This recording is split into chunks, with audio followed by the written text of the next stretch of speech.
it's weird that I feel like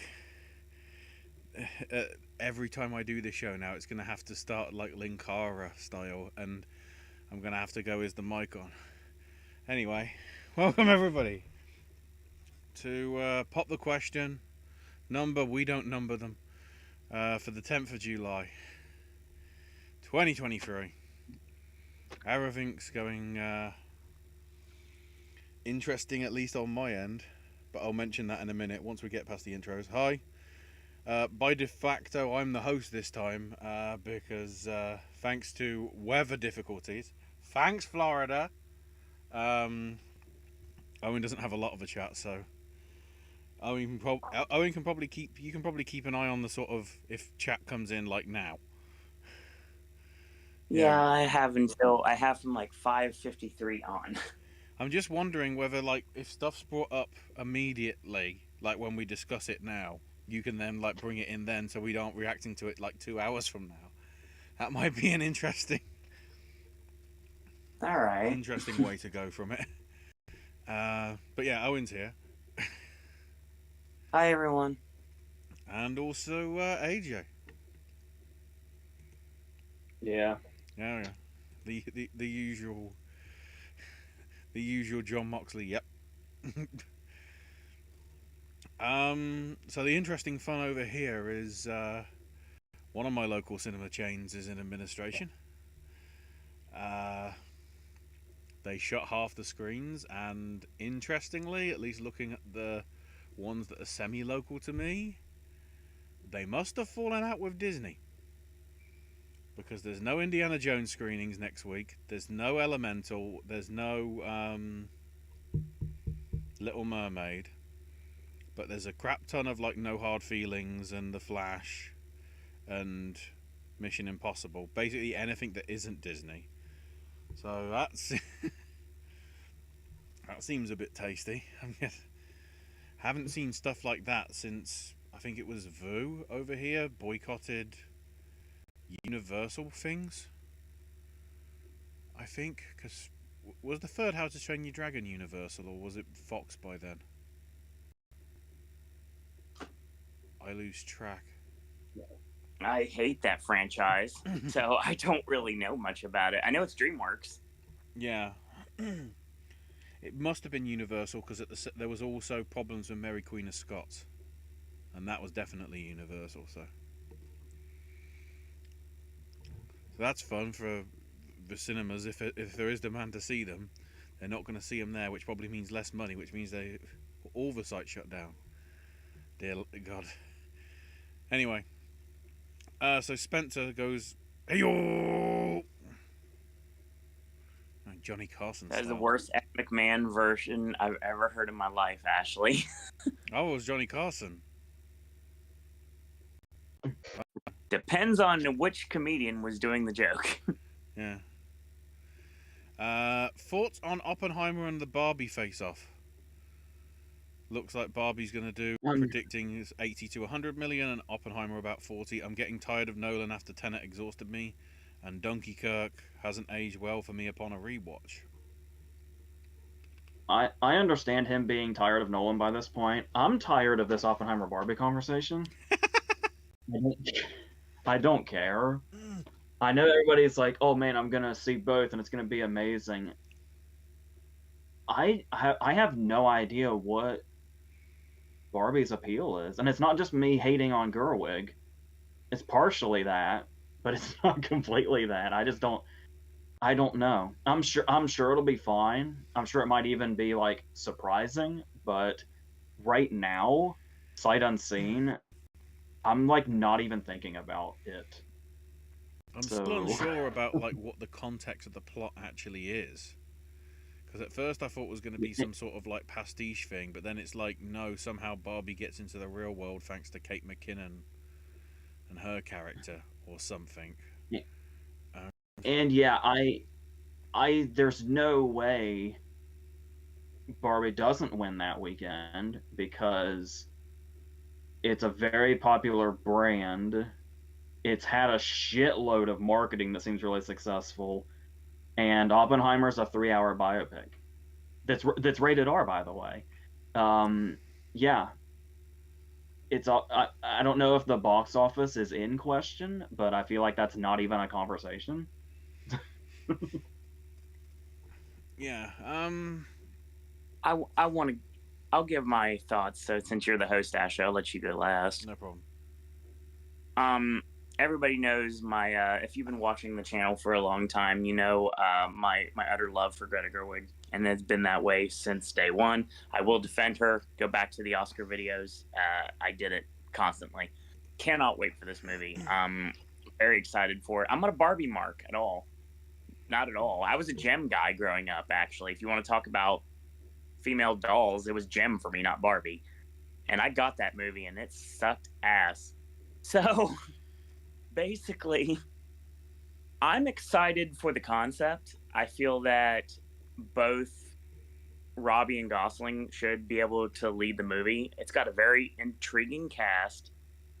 I'm still butthurt the water parks aren't on the soundtrack because, hello, I can think of at least 4 songs off the top of my head that would be on that soundtrack if the world was right. But it's not.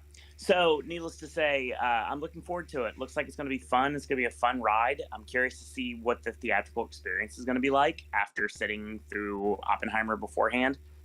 I am definitely going to be doing the double, as makes any sense, because when I go to the theater, it's like 20 minutes away, so I try to make an entire day out of it. I go get pizza, I watch 2 movies, sometimes 3, and then sometimes I'll get cookies and go home. It just really depends on what I'm doing. But I mean, I'm ready for anything. And I didn't like Dunkirk, not really overall. I never saw Tenet. But I'm curious to see how this is going to go. I mean, the trailer has been repeated ad nauseum like forever now, and I don't care about the trailer anymore. Just give me the movie. I'm curious to see what it actually is, and to see if it's going to end up being either Oscar bait or if it's going to be something that's get left on the cutting room floor. I guess we'll see what happens next month. Actually, we'll talk about that later on. So yeah, I'm intrigued for both of them. Honestly, to skip behind a little bit, I'm excited about Mission Impossible this week too. That's going to be a fun ride. Very excited for Mission Impossible, and part of me is somewhat interested in the Haunted Mansion. Actually, I don't know if it's going to be great, but I mean, it looks fun. It looks like a decent movie. I can just sit back and enjoy myself. So, yeah, I feel like we need more light seasonal movies. I agree completely. Like that, like a few years ago. Oh Jesus Christ! It was like 5 years ago. Yeah. When The House with a Clock in Its Walls came out. Mm-hmm. And it's like, that's not a great movie, but I just really appreciated it because it was like, this is something I would have watched at Halloween as a kid, and I feel like we don't really see those anymore. And I feel like the Haunted Mansion seems like it's going to fall in line with something like that. Yeah, I get that vibe from the trailers alone. I was going to say one more thing about Oppenheimer. Go right ahead. I'm a little worried because obviously I'm sure Oppenheimer's going to be amazing for many, many reasons. But I'm sure people know that there's going to be one particular reason I'm there to fanboy. Me too.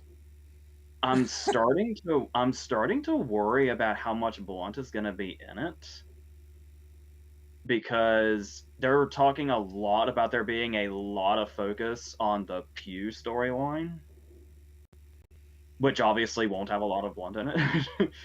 And I remember getting psyched because she's second credited on the poster, and then I only just realized like this week that after Murphy the credits are alphabetical, and that's probably why she's second. So I'm worried about her screen time, but like I said, I'm sure the whole thing's gonna be amazing, obviously. But I'm a little worried about that as going in as a fanboy. I mean, it's brilliant. We've got full frontal nudity from Murphy and Blunt apparently in Oppenheimer, and I heard it was Murphy and Pugh. Oh, okay. I think, but around the time when Sicario came out, Blunt said she's done with nudity. But yeah, but it's Nolan, so yeah. Well, Ashley, you did want me to bring up things that are in Yeah. the bottom chat right now so they don't get forgotten. For sure. Josie says I could be speaking from personal bias, something that could potentially hurt Barbie's box office. People aren't talking about is kids these days don't play with toys like they used to. I mean, the song that the Barbie people have just put out, that Ryan Gosling singing "I'm Just Ken." I think we have our big actual contender for Peaches from the Mario movie now. Because they're sort of like 2.5 minutes, and we can, you know, they'll both have appeal and ear catchiness to them. I mean, I don't want to like reveal my hand before the end of 2023, but I think we could live in a world where both of those movies songs could run for the Oscar. Mm-hmm. Legitimately. I still haven't seen Mario yet, but Not bad. and I know I'm sure Gerwig's doing something smarter than what Mario was doing, where Mario was basically just kind of being its product with no outside ideas. Right. But God, the song conversation and all that just makes everything feel so grossly marketed. Like it's, I don't know. I know. Like most of the movies we loved as kids were probably that too, but we're just seeing it now because of adulthood. But I don't know, because like Mario's another thing where everybody's building up how it's the most amazing thing ever, and I just don't fucking care. That's why I still haven't seen it yet this late. I mean, it was fine. I mean, I was never like a huge video game guy, but I mean, I watched the original movie, the Leguizamo Hoskins movie, and I watched the Super Mario Brothers Super Show with Captain Lou, and I watched the animated series and things like that. I used to watch that stuff when I was a kid. The movie does hold up pretty well, and it's really bright and colorful, which that always does well with the box office. I don't know. I mean, I guess we'll see what happens. I think, honestly, there's going to be a lot of people going to see Barbie and it even says it in the trailer, and I feel like they're playing it up too. If you love Barbie, you'll love this movie. If you hate Barbie, you'll love this movie. It's for everybody. And if Greta plays it that way, which I know she can, I feel like we've got a sleeper on our hand. With this much marketing, would you call it a sleeper? I would for the Oscar race. Oh. But I don't want to bury this either. Josie says, I'm curious to see Michael Cera and Barbie. God, I miss Michael Cera.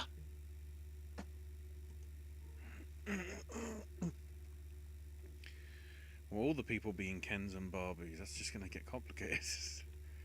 Well, it's funny you mentioned Michael Cera, Josie, because there's a trailer for an indie film that's coming out later this year called The Adults, with Michael Cera with like the most obscene mustache in the history of ever.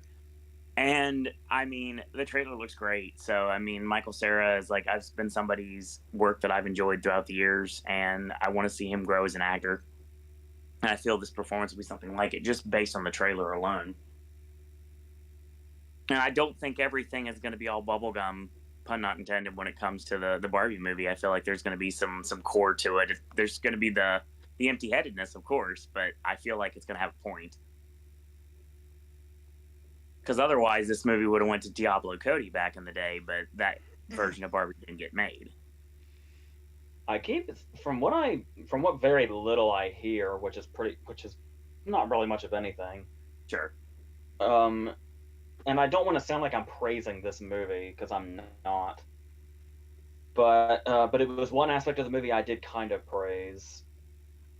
I'm curious if what this whole other side of Barbie, the movie that we don't know about yet, where there's going to be like more layers to it, is going to be something akin to what Free Guy's message was, where Free Guy just kind of turned into this existential crisis movie. Sure. But I don't know. Like I said, I'm willing to be surprised by Barbie, but right now I've got no emotion for it. I can understand that. I mean, obviously, I'm invested in it anyway because of who I am, but I mean, because I love Greta, and I want to see her succeed. And I know a lot of the hype is also around the fact that people worship the ground Margot Robbie walks on. Sure. And I worship the ground Margot Robbie walks on half the time. The other half, I don't like at all. So Right. I'm curious which side it's going to fall on.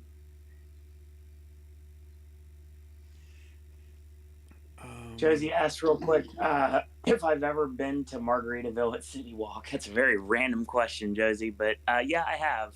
One of the worst dining experiences I've ever had. Not necessarily their fault. It's just I went late at night, went to the bar area, didn't get taken care of whatsoever. Ended up leaving because it just wasn't a great experience. I went back and had some so-so food like months later, but I mean, I haven't returned.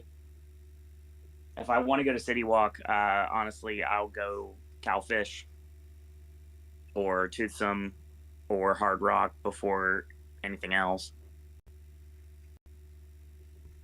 I would have said Bubba until they ruined it and dropped Pepsi, but nope, I don't go to Bubba Gump anymore. Are you still blocked by them, by the way? I am still blocked by the Bubba Gump Twitter feed, and I still have no idea why. Vendettas. No, they got rid of Pepsi. That was their big mistake. That's the reason why Culver's doesn't get my business anymore. Spence said, I think the Popcast team would love Jeremy Allen White's The Bear. Tell them to make the episodes purchasable somewhere rather than just on Hulu via Disney Plus. Tell them to make that if I have a reason to watch something. I watched that first episode. Like the day of the Golden Globes, and it was good, but one of the first vibes I got was I feel like it could get exhausting really fast. So yeah. I guess the advantage is that first season is only 8 episodes, and the second season's only 10. So it isn't like a full-on sort of. Then again, in nowadays, is that now actually considered a full-on series? Because you don't really get comedies that have like 23 episodes, like Friends and whatever from back in the day. What? While we're on The Bear, I just have a really random thing to bring up. Okay. I was going through How Did This Get Made episodes. And I was like, it was late at night and I couldn't sleep again. So I was like, I'm going to watch a random movie and then watch the How Did This Get Made episode afterwards.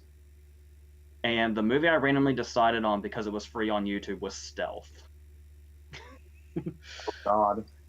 And, with Jamie Foxx and Josh Lucas and Jessica Biel it's like Top Gun meets 2001.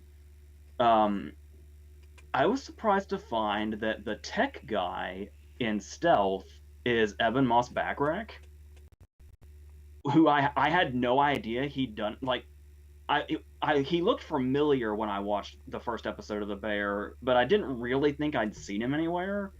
I certainly didn't think I'd seen him anywhere back in 2005, so I had no idea he'd been around that long. And I don't know what else he's been in that I probably have seen, but that just really caught me off guard because I was like, I was thinking like, oh, The Bear must be one of the first things he's done. It might be his breakout. He's in fucking Stealth.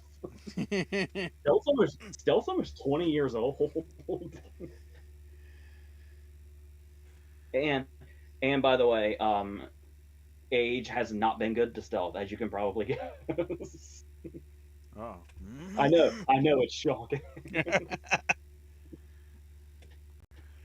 I'm guessing this is a relation to a Versus. Spencer says RoboCop 1 was excellent. I don't even like Total Recall, but I appreciate the knowledge on it. Yeah, I've rewatched RoboCop like 3 times in the last year and a half. I'm trying to work out if that's another Versus that you could redo. Not redo. Take the remake of RoboCop and the remake of Total Recall and put them against each other. I could do that. because it'll be controversial because I don't hate those movies. Yeah. So that could get interesting. Because uh, I actually genuinely like the 2012 Total Recall as its own movie. Like, not equating it to Verhoeven, I think it's actually good. But I also haven't seen it since the theater, so I'll be curious how that holds up because that was 11 years ago. right. Also, I realised to try and help audio stuff, I need to change the region of the call. So let me briefly do that. Have we been coming through up to this point? Yeah, Well, you were breaking up a little bit, so I'm just in case it was because of my settings on automatic, I changed it. I can probably change that in the settings, maybe. I'll have to look afterwards. Spencer says, "Remember the Titans is great, but I've never seen We Are Marshall." Interesting. I hate that video for one glaring reason. When Owen remembers this, I'm sure. When I went through the one thing I was going to bring up about We Are Marshall, basically like the whole driving force for doing a video on We Are Marshall, and I forgot to even bring it up in that video. Yep. When when my brother was going there at the time and met Anthony Mackie, before Anthony Mackie was, and then we did the Hurt Locker like the next week, and it was like, well, by the way, I forgot to say this, and then That's a good start.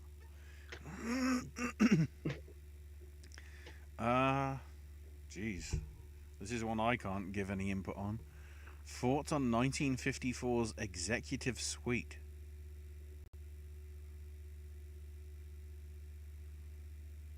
oh god, that's the movie Nina Foch because, and I'll tell you this, that's the only thing I remember about it was that Nina Foch was nominated for it. I do not remember Nina Foch's performance. I just remember she was nominated for it, and the reason for that is I saw it during, I think it was 2010's season. Turner Classic Movies did their Oscar marathon, where they show only Oscar-nominated movies for the entire month per season. And I watched it then, and it bored the living shit out of me. I had to DVR it and watch it in parts because I kept zoning out. And yes, like I said, I think another reason I don't remember Nina Foch's performance is I don't think she's even in it very much. And I know that's fine for a supporting performance, but she was in it so little that I don't even remember her in it. So she pulled a Mary J. Blige in Mudbound, where the only thing I remember about the performance is that it was nominated. Ooh. Maybe I was watching too many movies at once because it was a marathon, but I was just bored out of my skull, as far as I remember. Most embarrassing late in career performance?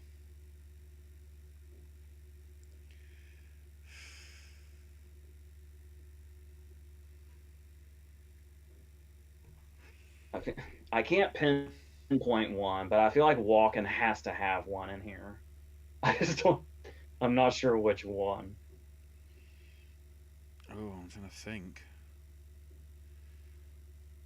The usual suspects come to mind, like Brando and Dr. Moreau and Connery and the Avengers and stuff like that.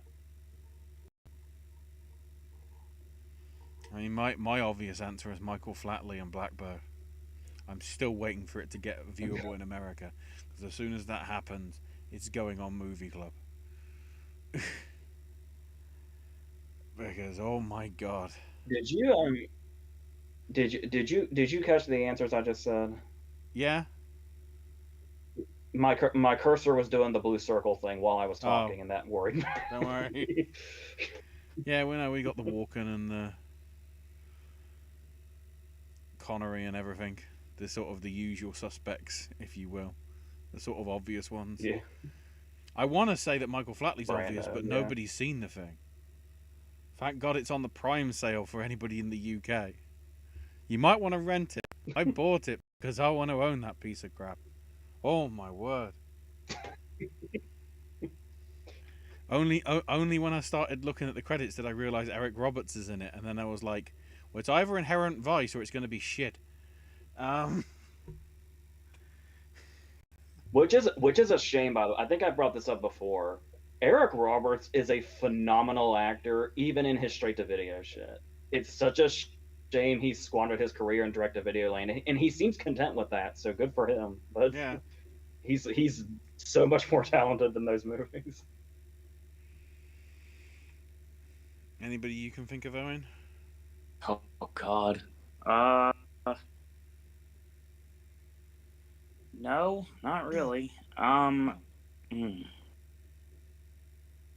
Yeah, because there's quite a few older actors now that are working, but they're older actors like Anthony Hopkins and Robert Duvall and Donald Sutherland.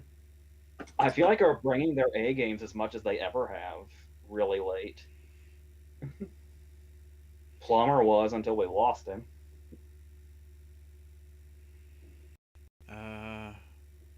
Thoughts on Judy Davis in Husbands and Wives?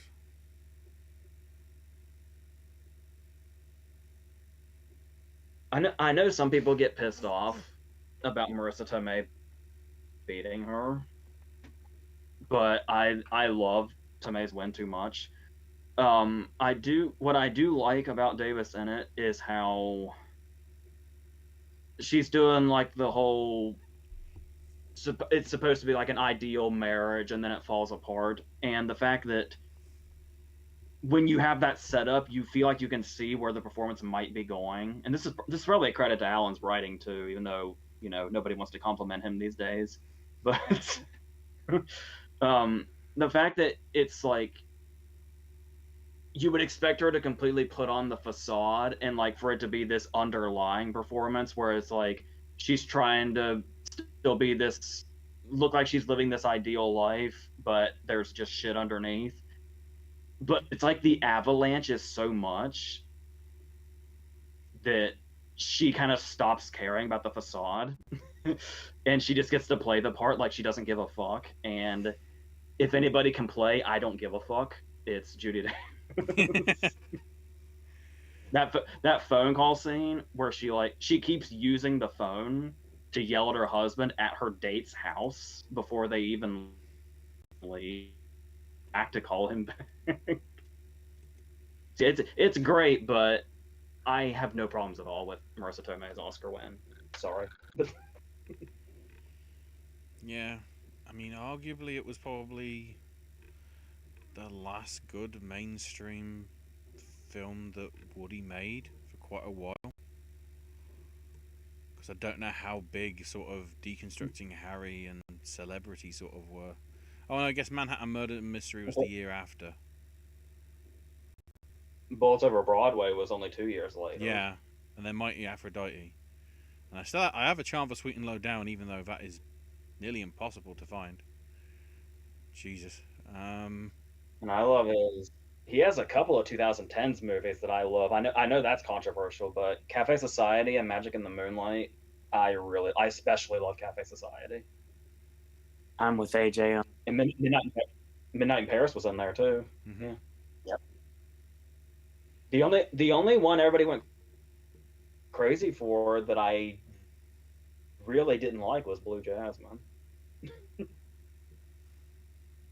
And the fact that he was nominated in original screenplay for remaking Streetcar Named Desire really pissed me off.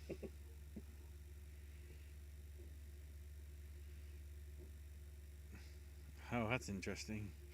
His next film is a French-American thriller, but it's practically just all French people. Because nobody from Hollywood wants to work with him anymore.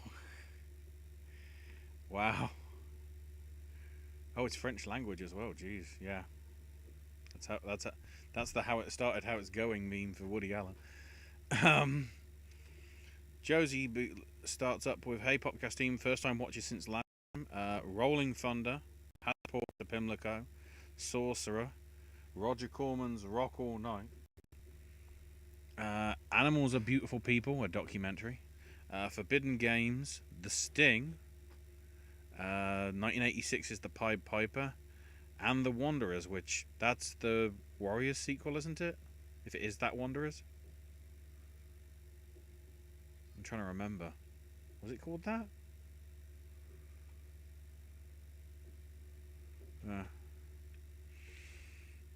Josie goes, "Oh, Owen, when reading my personal awards for the 22-23 school calendar year, I forgot to copy and paste my adapted screenplay winner, which was David and Lisa. Directed by Frank Perry and written by Eleanor Perry. And then following on from that, AJ, your favourite Frank Perry film?"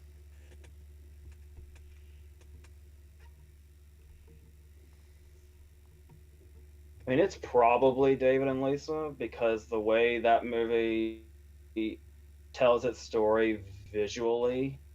I mean, obviously many movies do that, but I mean, the way in particular that movie used visuals to tell the story, I feel like is a kind of filmmaking we don't really see very often. And I think that was his first movie too, which is mind blowing. But I love The Swimmer with Burt Lancaster, and I watched it yet, but I did just recently blind buy Diary of a Mad Housewife, so I'm looking forward to getting to this. But yeah, off the top of my head, I would actually say David and Lisa pretty handily, and then maybe The Swimmer after that. He did Mommy Dearest, didn't he? I think I so. I still don't know how I feel about that movie.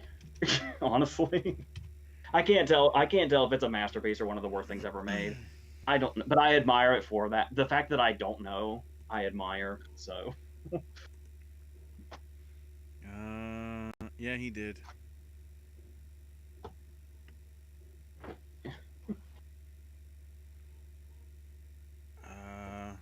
And yes, Jack, I only just realised that the yak's been on for like the last 5 minutes after I did the tech stuff. We're sorted now. Josie says on the Jeremy Allen White note, for the past few days I've been thinking that he and Monica Barbero for Phoenix from the Top Gun Maverick film, a highly underrated aspect of that film, would make a great couple. I want a rom-com with them right now. Jeremy Allen White's recently divorced, so considering all I've heard this week about Jonah Hill and his things, I don't want to force anything on anybody, please. Birthdays today: Sofia Vergara, Kurt Russell's son Wyatt Russell, Thomas Ann Nichols, Chiwetel Ejiofor, Fiona Shaw, Adrian Grenier, the late Fred Gwynne, Phyllis Smith, and Lawrence Pressman. So real quick, Ashley, I need to tell a tiny little bit of a story. Oh. So, watch any videos, you hear anything, like you see any of the stuff on my socials, you'll notice I'm quite a fan of the Major Wrestling Figure Podcast. And I know, shock surprise. So they did a live show in January at Tin Roof, and right after the live show, it was done during the day, so it wasn't like a nighttime show. It was done during the day, so we could have more time to, like, we don't have to worry about getting kicked out of the bar, things like that. It was a fun atmosphere. I enjoyed it. Well, right after the live show, Tin himself performed with his live band. So everybody was just walking around Thomasy and Nicholas, and they were just chatting with him and everything. He was sitting at the bar getting food and everything. He would shake your hand and chat with you for a few minutes. Super swell guy, honestly, really was. And then I got to watch his band perform. That was a interesting little tidbit for that day. The way that the end of the night with getting to see Thomasy and Nicholas perform Stacy's mom on the stage, and change the words to Stifler's mom.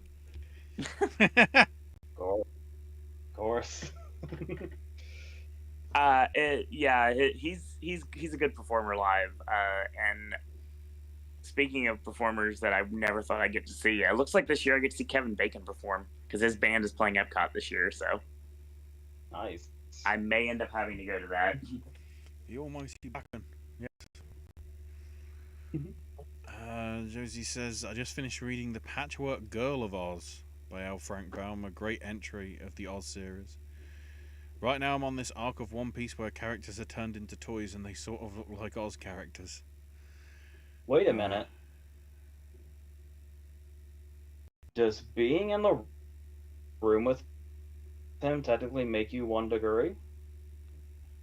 I think it's very possible. Is that how that works? It depends on your. It's like okay. Do you consider like roller coaster enthusiasts? Do you consider it to be a different credit when they change one minute detail about it? Some people will say yes. Some people will say no. I would say that's probably the same thing about your 6th degree. I used to have a very low Bacon number too because of the wrestling, but I don't remember how many levels from him I am right now.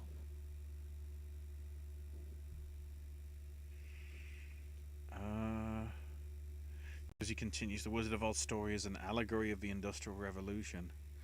What would a strike in the land of Oz be like?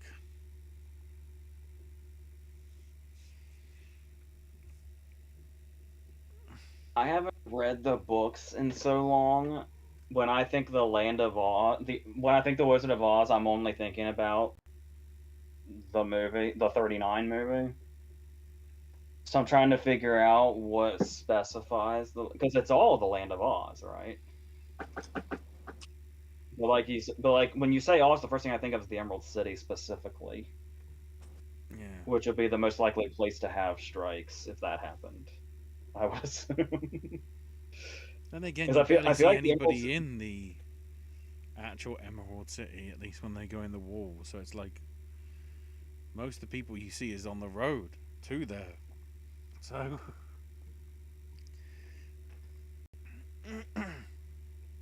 Yeah, because it's like do clubs in Oz besides in the Emerald City, or is that where they all are? What would the Wi-Fi password for Oz be?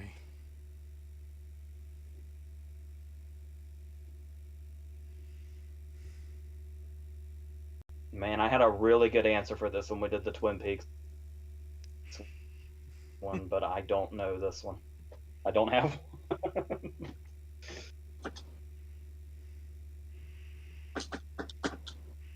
Probably something like red slippers, but you change the L's to ones.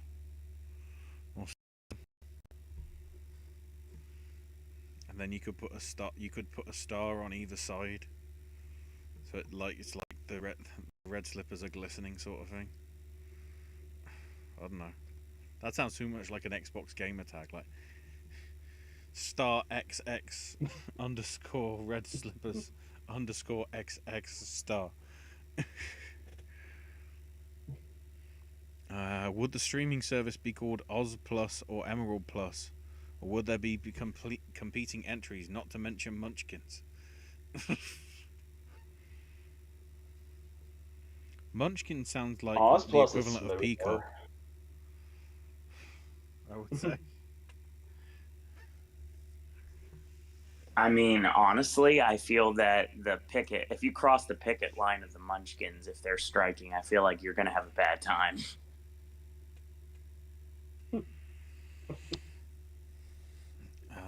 Josie's currently reading The Storyteller by Native American author Brandon Hodges. It's very interesting so far.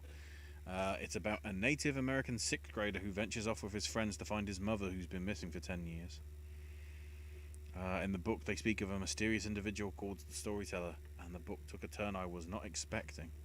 As I was reading, it seemed like purely realistic fiction, but then animals began talking. In this case, a buzzard and an armadillo.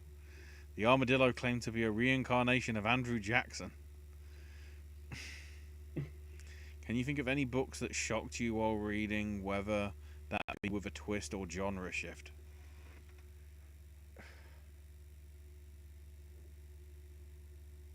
What grade was I? Was I in, I think I might have been in third grade, third or fourth grade, when we read Bridge to Terabithia. Yeah, it was really fun sitting in the movie theater when the movie came out, and how so many people had no idea where that movie was going, and people got blindsided. It's mostly endings to me. Like, what was there was another one we read in school. What's the spoilers, I guess? What was the sled dog book where just before it's about to have a triumphant ending, the dog's heart explodes? That was wild. I'm trying to think.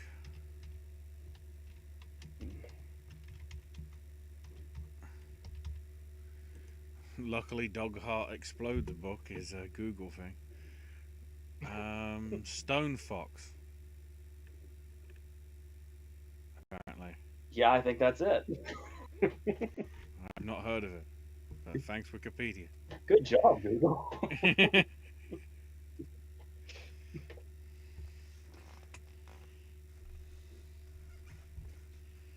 The BuzzFeed article is: you were probably forced to read a book about a dog's heart exploding.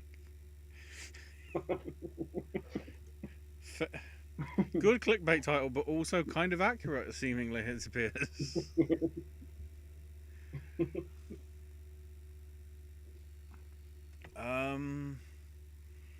Josie has a question for me. I may have asked already, but can you recommend any good historical, political, fiction, or non-fiction? I'm especially curious to hear if you've read any good historical, political, NF books. I might need clarification on NF, because for me that's National Front, in which case... Yeah, is it just nonfiction, maybe? Oh, Yeah, okay. When you say NF and capitalize it like that, I think of National Front. I've seen too much of the This Is England movie and the TV things to associate anything else other than capital N, capital F. You're not familiar with the rapper? It's actually all books about Nathan Fillion, is what it is. What was that? You're not familiar of the rapper with the same name? He's great live, by the way. Nelly Furtado? No, his literal shoot name is NF. Oh. It stands for something, yes, but it's Nelly NF. Furtado. It stands for Nelly Furtado. No, that's what I'm going to stick with. It stands for Nathan Feuerstein.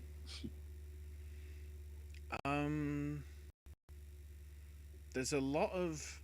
I feel some of the books that inspire the films that they make the sort of have a lot better sort of story to them. I think they did a book on... I mean, there's lots of stuff about the Peterloo Massacre, although I think Mike Leigh did a good job with the film of that. Yeah, there's nothing sort of particularly sort of I would sort of nail on and say like incredible. A lot of Bill Bryson's stuff is very good, especially with an American's view of sort of like British history. A few of his ones that have dabbled in that are pretty interesting, and really a lot of the QI sort of books that sort of give you facts and stuff about things that you may or may not know are pretty good to catch up on. There's a podcast which is called No Such Thing as a Fish or something like that, which is from the same people that work on the QI series that delve into that. There's also there's a podcast called You're Dead to Me, which is, I guess, like the adult version of Horrible Histories that do a lot of interesting things. There's nothing particularly I can single out on non-fiction sort of things specifically. Josie continues, Asteroid City has joined my trifecta of favourites from 2023 along with Beau is Afraid and Suzume. I'm with you on one of those, Josie. I haven't seen Suzume. Funny thing is that I saw Asteroid City the day after Schwartzman's birthday and gives one of the best performances of his career, I would say. Gives a great balance of the sarcastic comedic chops he's known for, along with demonstrating the vulnerability of a grieving individual. Yeah. Go ahead, AJ. I was just agreeing with that. Yeah. Completely agreed. Besides Rushmore and Asteroid City, another performance of Schwartzman's I love is Shop Girl. What's your favourite performance? That's the three of us. Shop Girl is. Shop Girl, I remember not only being great, but it was like the first time I saw Steve Martin in kind of a different light, especially since he wrote it. And that's just generally like I wouldn't necessarily even say an underrated movie, but like a movie that seems forgotten. But it's really great. I would call out another reason I love his performance in Asteroid City is I feel like he doesn't get to lead very often. No. When he definitely has the strength to, and that brings to mind his voice work in Klaus recently, where like even though it's voice work, it's always nice to see when he actually has, because he can actually. I mean, he does seem like he would be stronger in like character actor supporting roles, but he can really lead a movie when he gets the chance. I'd have thought people have realised that from the start with Rushmore, that he can carry as a lead. It's a shame it's taken that long. When you allegedly intimidate Jake Gyllenhaal, there's something to you.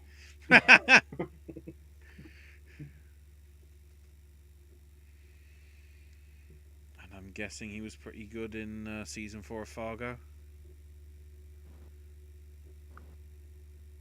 Yeah, it's at first it seemed like he was miscast, but as it went on, it started to grow on me. Yeah.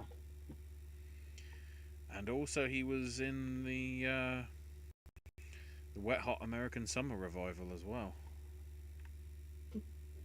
which I've heard better things about compared to the movie. But I guess you have to have the movie to establish the other stuff.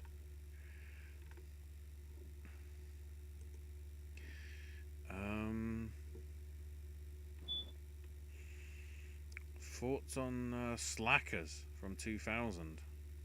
Schwartzman plays such an insufferable stalker. There was I don't say this in a bragging way by any means. I hope it doesn't come off that way. There was a kid in like 6th grade that me and my best friend at the time kind of bullied that reminded me a lot of Schwartzman in Slackers. That's just what I don't even know, it wasn't even really their personalities. He just looked exactly like him. And so I had a bit of a field day when I saw the movie, and the character was it's a weird character to have in a comedy, because when she talks about him being like this unhinged stalker, that's not exaggerated. His character is really fucking weird and really kind of insane. But then again, that whole movie's kind of unhinged. There's a scene with actually 2 scenes come to mind, where if I were to describe either one of them to you, you'd be like, oh, it would take an insane movie to do that. Them involve what's the guy's name that plays Big Pete? Mike something. Both scenes involve him.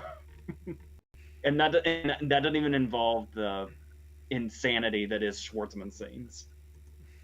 So that movie, that's kind of a fever dream of a movie that's in disguise as isn't this a wacky, raunchy comedy? It's actually a pretty fucked up movie. And I don't know if that's a good or a bad thing. Scarlett Johansson gives the classic Hollywood movie actress energy really well in both Asteroid City and Hail Caesar. I love Rupert Friend as the cowboy and Maya Hawke as the teacher of the little cadet students. Friend's character reminded me of the British actor trying to be the cowboy in Hail Caesar.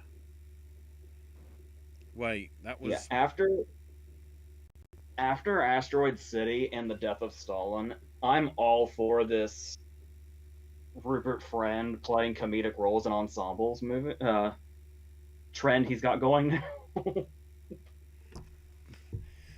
Every time I just think of Rupert Friend, I think of the ice hockey scene where it's like, pass it, shoot it.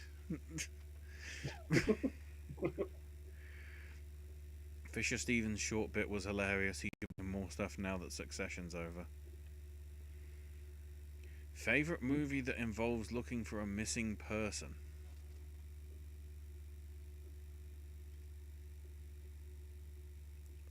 The one that always gets me is a movie that's come up a few times now.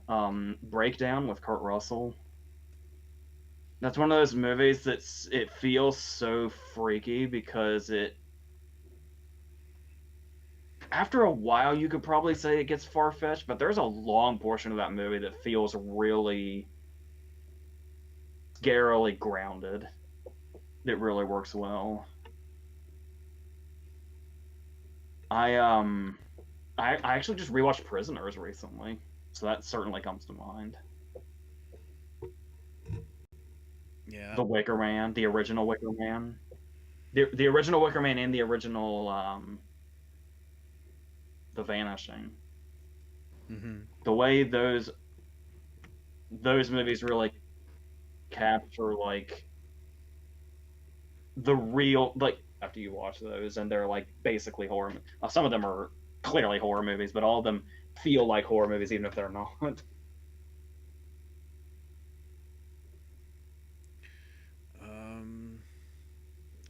I'll probably stick with Prisoners on that one. To some extent, the missing person.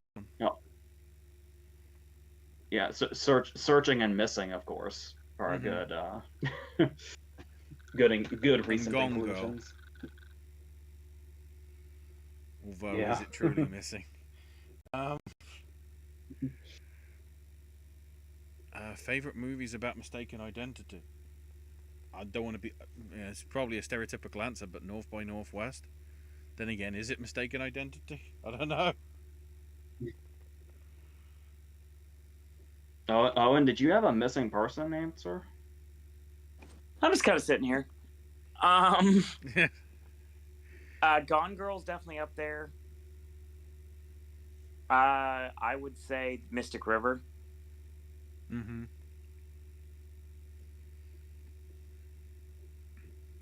Yeah, like the first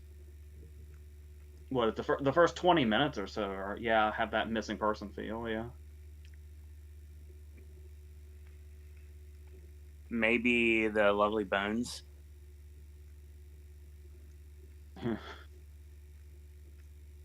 And Room. Oh, you're going for the bleak choice. Oh yeah, you said Room. Room, absolutely. Yeah, that's from the opposite perspective. I didn't even think about that. So on the mistaken identity front,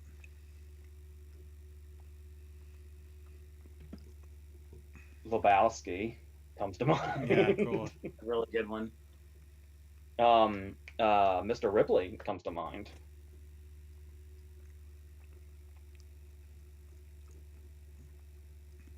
There's also a lot of, I'm having trouble pinpointing just one now, of course, but there's a lot of like screwball comedies from the early days where the plot revolved around mistaken identity. I think a couple of the Astaire Rod movies, that was the plot.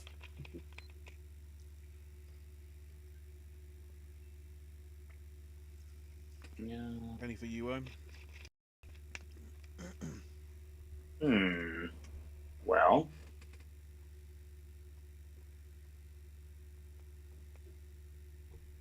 guess you could go with like Back to the Future. Yeah, I can see that. Yeah. You know what? In a way, yeah. One of my favorite ones would be Vegas Vacation. Nick Papa Giorgio from Yuma.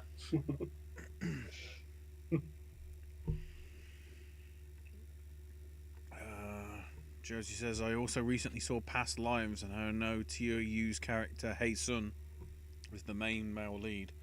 But I have to admit, I am Team Arthur,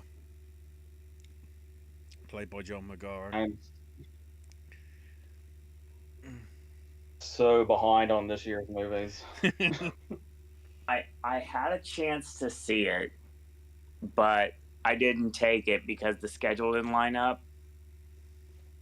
So I haven't seen as many of the Spirit and Gotham contenders, but I have seen a few, and one of them is one of my favorite movies of the year. So I mean, we'll get to that next month.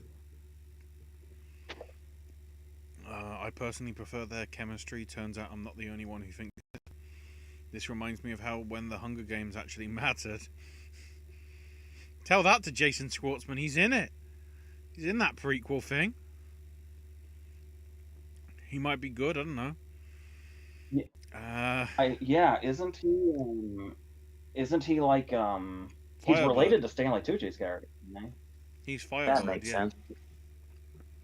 That's actually amazing casting. So I hope that works. Yeah, so when the Hunger Games actually mattered, Peter and Katniss were written as the power couple, but people found Gale more attractive. Part of me feels that, like, that's a common thing in young adult stuff. Because, like, everybody at the start was like, so Hermione and Harry are getting together, right?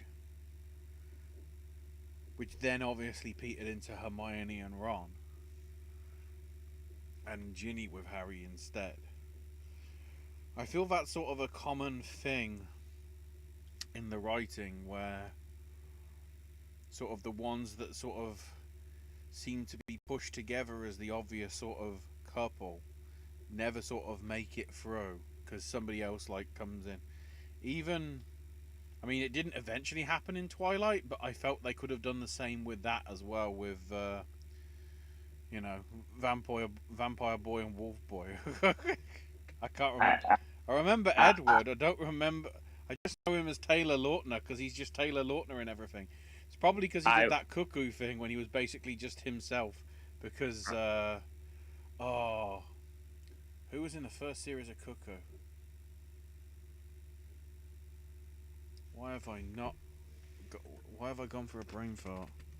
So, via who I am and given a circumstance that was going on in my life at the time, I was 100% Team Jacob in that circumstance. But I hated it. AJ remembers that time in my life. I was just going around saying I'm Team Michael Sheen because he's the only one having fun. It's like fuck the romances. I'm all for the guy that's ripping people's heads off. Cuckoo. The only thing I'll ever give that movie is the baseball scene. That was kind of cool, playing baseball with like a lightning bolt. Cuckoo was Andy Samberg. I remember thinking, Eclipse, the third movie that David Slade did, actually wasn't bad. And the ending where Pattinson bites Bryce Dallas Howard's head off blew my mind. I mean, Michael Sheen saved a lot of those films. Yes. Over hamminess. Josie says I'm going to need a yellow chair to carry around if I'm going to be Suzume for Halloween.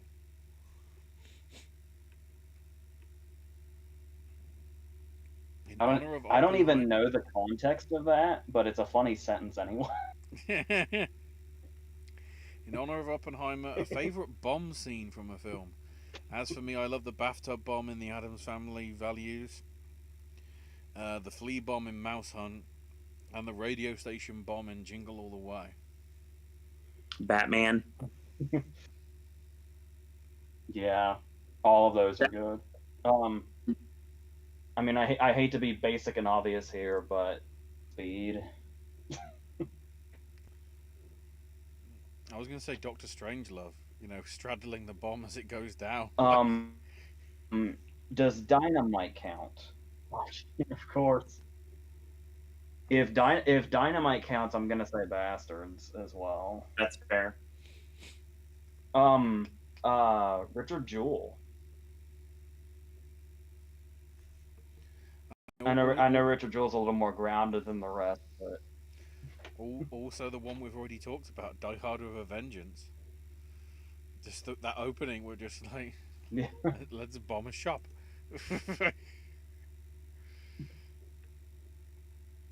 The original Barbenheimer, the Barbie Museum scene in Rat Race.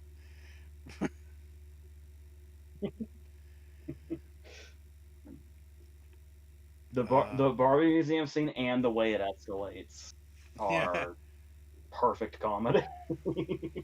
A week ago, I rewatched Small Soldiers, and the Gwendy doll scene had me thinking that Joe Dante would have made a great Barbie film.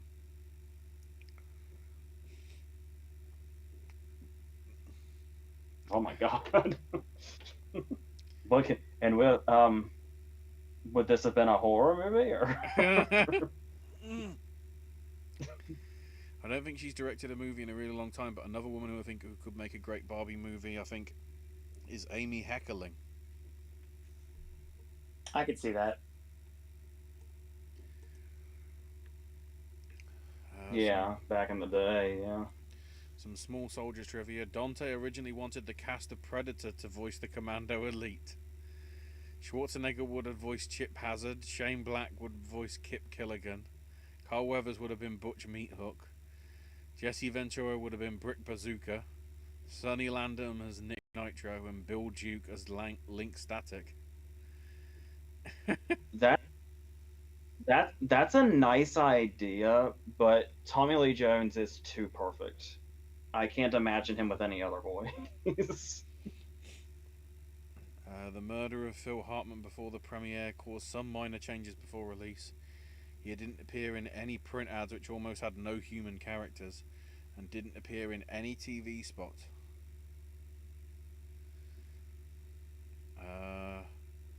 I love the communication. I feel like even if that hadn't happened,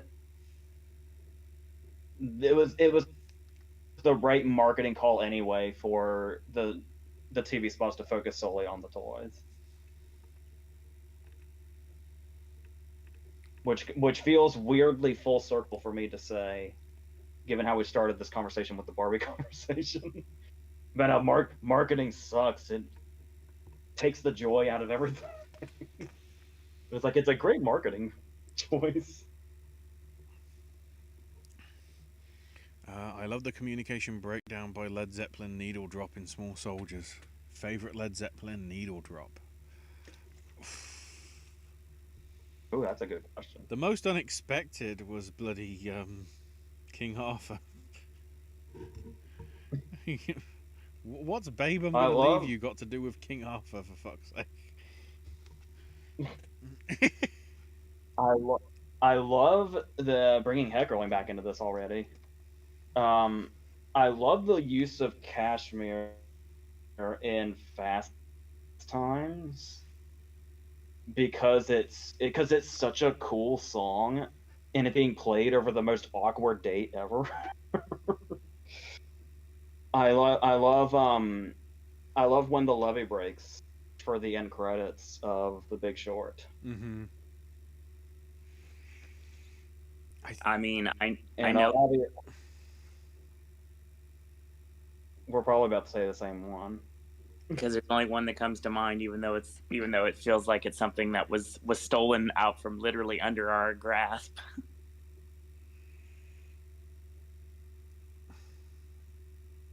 Which one? Because we used it. We were going to use it, and someone else beat us to it. I started a joke, and Penn and Teller get killed. Yeah. I mean, that was Bee Gees, wasn't it? Yes. I thought we were talking about Led Zeppelin. I don't understand the question. I guess it's basically where It, Led Zeppelin was used in movies. I thought we were talking yeah. about like songs that impactful songs in movies. Well, favorite Led Zeppelin Yeah, because needle drop was the question. my mind wandered because I remember what you were talking about with something being taken out from under us, and it was like because that was taken out from under us in more than one way, and that was Yes. the other one I was going to bring. The other one I was going to bring up, even though it's such an overused song at this point, for one particular reason, but with that being said, and it's not just that, but the story behind it also. Immigrant Song and School of Rock. Oh right, yeah. Wasn't that the one where like Jack Black did a whole performance to ask them for the song?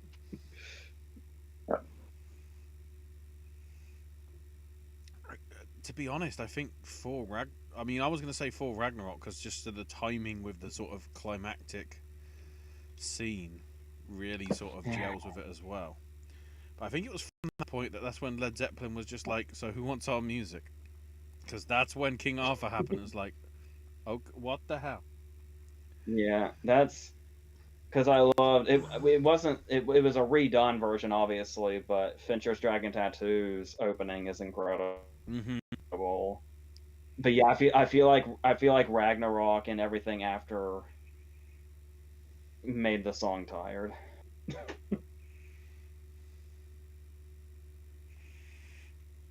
Spencer's been compiling my own awards for each year, starting with 1990. Right, this is going to be sort of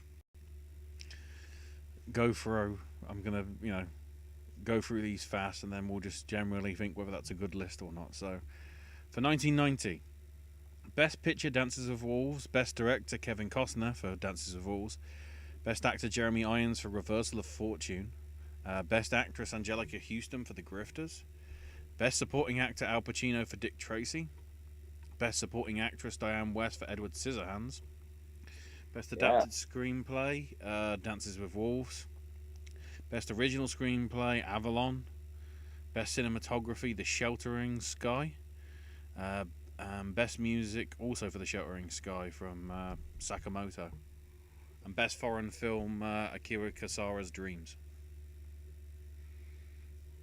I actually still need to see The Sheltering Sky. I've seen most of Bartolucci at this point, but that one somehow still evades me. Owen, generally good list, do you think? I mean, the bad thing is when you start getting the early 90s, this is stuff I skipped out on. Out of that list, the only things I've seen on that is listed in his lineup would be Dick Tracy, Edward Scissorhands, and Dances with Wolves. I mean, that's most of the list. that's a shoot. Yeah, Big Boy Caprice is an awesome character, and Pacino brings it to life every single time. I really want to talk Dick Tracy to this network someday. 1991. I know. I should probably say like Godfather 2 or something, but Dick Tracy's my favorite Pacino performance, and I don't care who. Don't care who disagrees. No comparison. Insomnia's good. I mean, Godfather 2. I mean, Godfather 2 obviously is like right there, but I like Insomnia myself. Yes, definitely.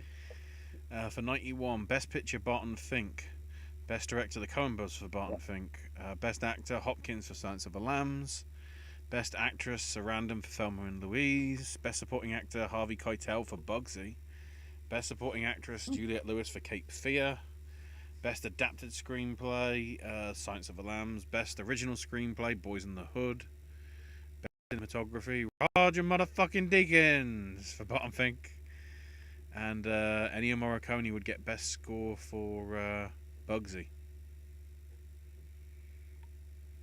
The only change I would make is when I did my stuff for 91, I did the right thing and put Hopkins in supporting.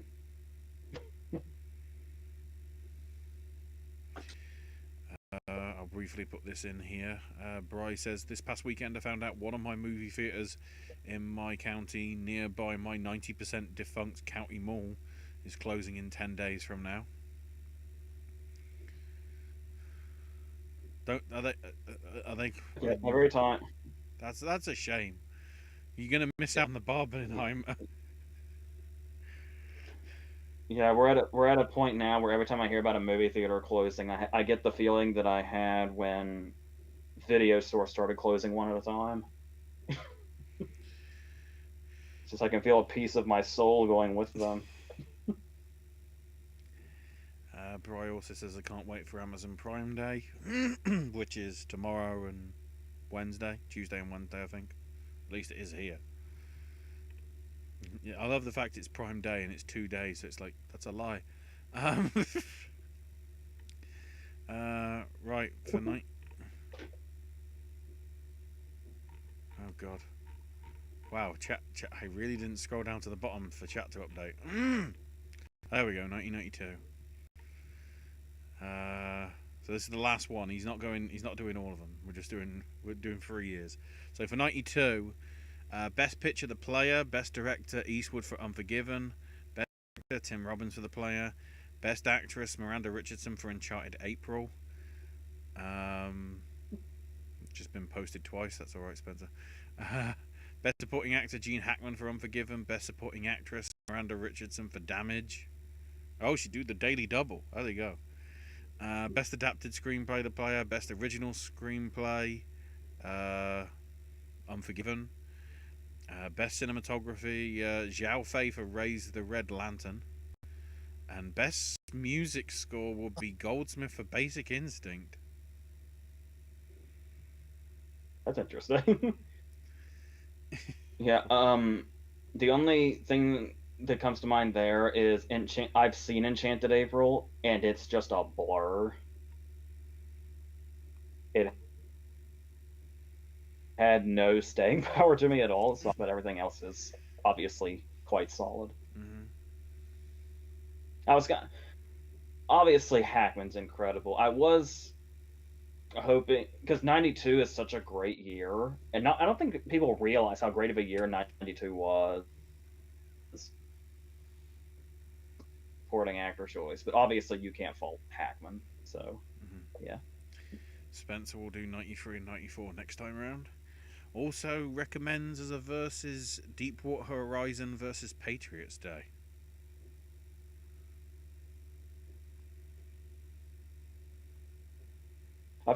But I could see that coming up eventually.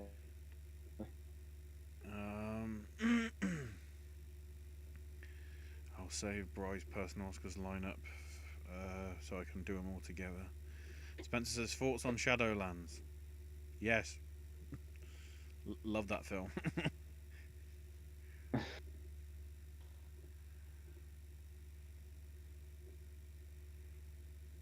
It's another one where I was watching a lot of Oscar movies at once,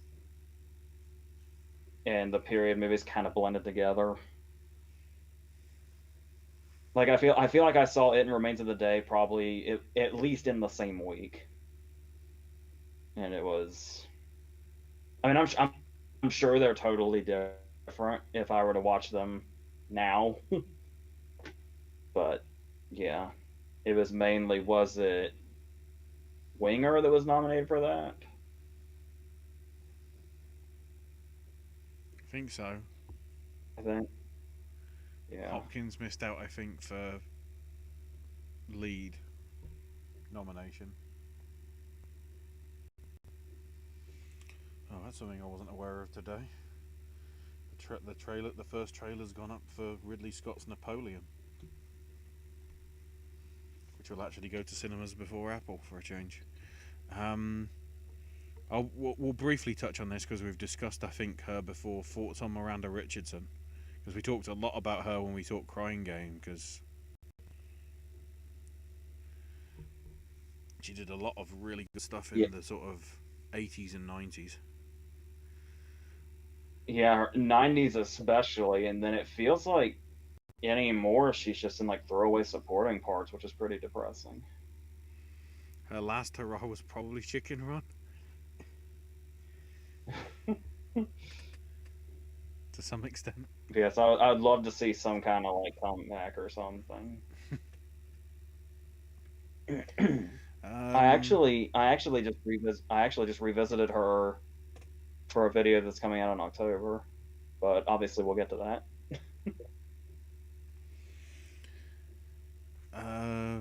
Has Isabelle Huppert grown at all on you, AJ?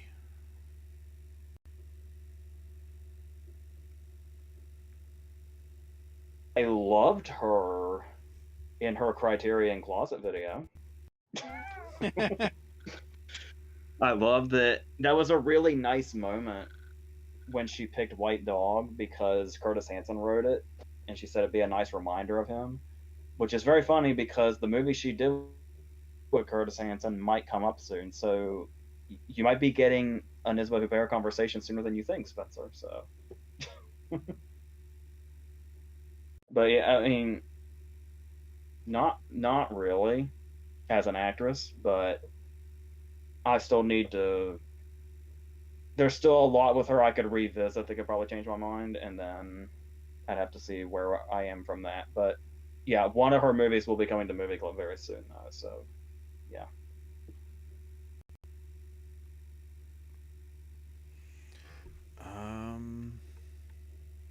In honor of the Pink Floyd Barbenheimer picture, favorite Pink Floyd needle drop in a film. Oh God. The Departed, Comfortably Numb. I was just gonna say, can I say The Wall? Can I just say The Wall in its entirety? Yeah, that's kind of fair. Honestly, that's listed on the top 10 is literally The Wall in general. Because my favorite Floyd song is In the Flesh, and I think it's only ever been in The Wall. There's a script I've written I want to put it in, but as of now, I think the only movie it's in is The Wall.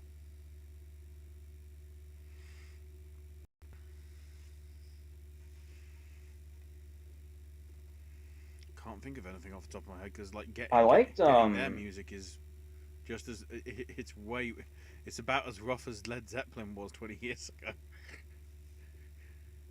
I don't think it's them, but I like the use of Another Brick in the Wall in The Faculty. I think it's dumb. I think it's a cover, but still. It is. You talk about the one that was all over the trailer? I don't remember the trailer. I just remember the football scene. I remember it was all over the trailer. That was one of the things that I was hoping it'd make the movie, and it did. I'm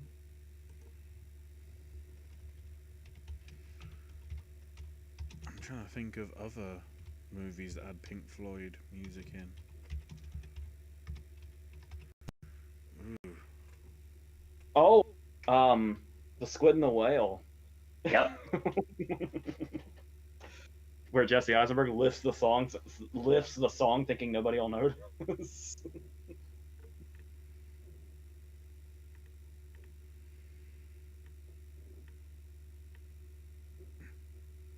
Oh, I forgot they did use Interstellar Overdrive in Doctor Strange.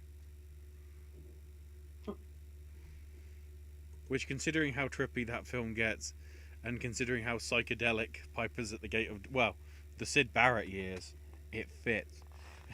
Scott Derrickson knew his shit. Joe says, was watching some old episode of Rugrats, one where Dee Dee's brother Ben gets married and the bride's name is Elaine, just like The Graduate. There's a lot of Gregs in Rugrats if you pay attention. I also watched the episode where the grandpa goes to the retirement center or the tired center. I still think Satchmo the trumpet player is one of my favorite lines in Rugrats. Spencer asks, looking back, AJ, what made you switch so hard on Emily Blunt? I remember you not liking her acting. I think it was the combination of Edge of Tomorrow and Sicario. and then just growing to like her as a person when I learned more about her. I think that was the biggest thing, was learning about her as a person. But then going back and seeing how many layers were in so many of her performances. And I feel like one of the last movies of hers that I saw was My Summer of Love. And I feel like if I had seen My Summer of Love when it first came out, I probably would have been a fan much quicker. But it was like I said, I corrupted my own mind because I saw the young Victoria, and I most of the time I don't like costume dramas, and for some reason I convinced myself that all she did was costume dramas when I think the young Victoria is the only one. So I don't even know what the fuck happened. And then it just kind of became this thing where it was like, oh, I like when you see somebody. Owen knows about this. Owen did this, has done this with plenty of people, but Willem Dafoe comes to mind especially, where you see somebody in one movie that you really don't like, and then you just grudge against that person regardless of what they do, and Yep. which is very illogical. That you come to realize. So yeah, just basically me being an idiot is what it was. Because how could I not have seen that she's fucking perfect?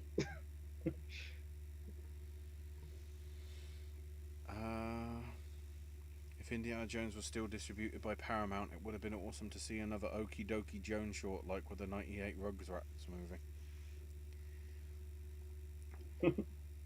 With Spencer adding, "I hated the new Indiana Jones."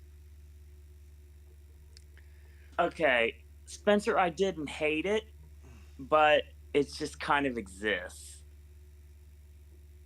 And there's things about it that I really don't like, because there's Indiana Jones and then there's Harrison Ford on a horse. That's not Indiana Jones. I mean, yeah. I feel it's a better send off than Crystal Skulls was. I agree with that. That's an easy yes, but way too long. I wanted to give it the benefit of the doubt and give it its best like Dolby digital screening that I could, Mm-hmm. and it's all right. I'll never visit again, so it doesn't matter. I don't obviously I didn't see it yet, but I'm curious what I'm gonna think because I'm not passionate about Indiana Jones at all. Right? The only The Last Crusade is the only one I even like. Raiders Raiders is a very empty movie to me. And Kingdom of the Crystal Skull is like, I never hated it, but I don't love it, but I don't see why people hate it either. But I just like, if I was more passionate about the original trilogy, maybe I would see it. But so I feel like when I see Dial of Destiny, I'm pretty much going to be indifferent and just not passionate because I never really have been. Because even when I say The Last Crusade is the only one I like, I would struggle to say it's a movie I love. I just like The Last Crusade, and that's the most passionate I get about Indiana Jones.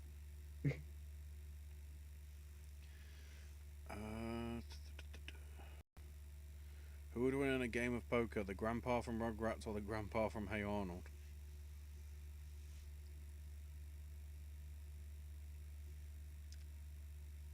I feel the grandpa from Rugrats has like got way more hidden secrets. Like he would just like be the Yeah, perfect sort of poker face. Grandpa's done some time, clearly. yeah.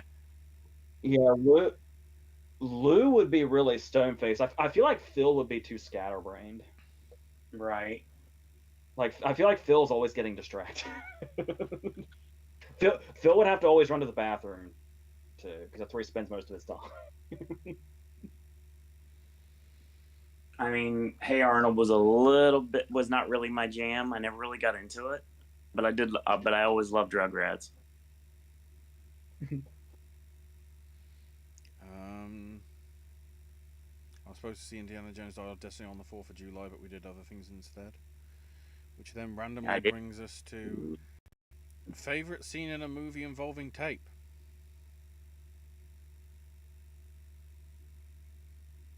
What kind of tape are we talking about? Well, I was gonna say, are you gonna bark all day, little doggy, or are you gonna bite? Yeah. That's the tape scene in my mind.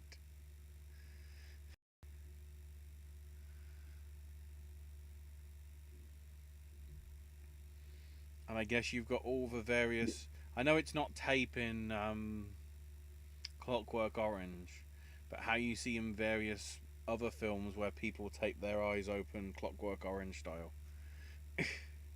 You see that quite a few times. Yeah, it'd be some kind of comedic use of. I mean, yeah, Mr. Blonde is probably the definitive answer, but for some reason, I went immediately to comedies, like when they have Harlan Williams' corpse at the dentist's office and the whole 9 yards, and that's their solution to do what they're doing. um, uh, uh, the Christmas tape in Die Hard, but to put the gun on his back. Yeah.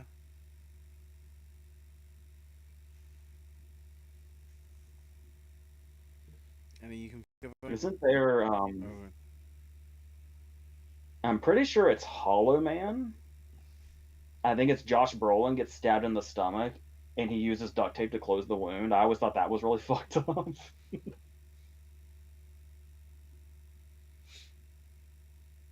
any you can think of, Owen? No, I was trying to look at. I saw that this was coming up, and I was like, the only thing that comes to my mind is like insert movie here with person kidnapped covered with tape on their mouth. Ruthless People, or maybe 9 to 5.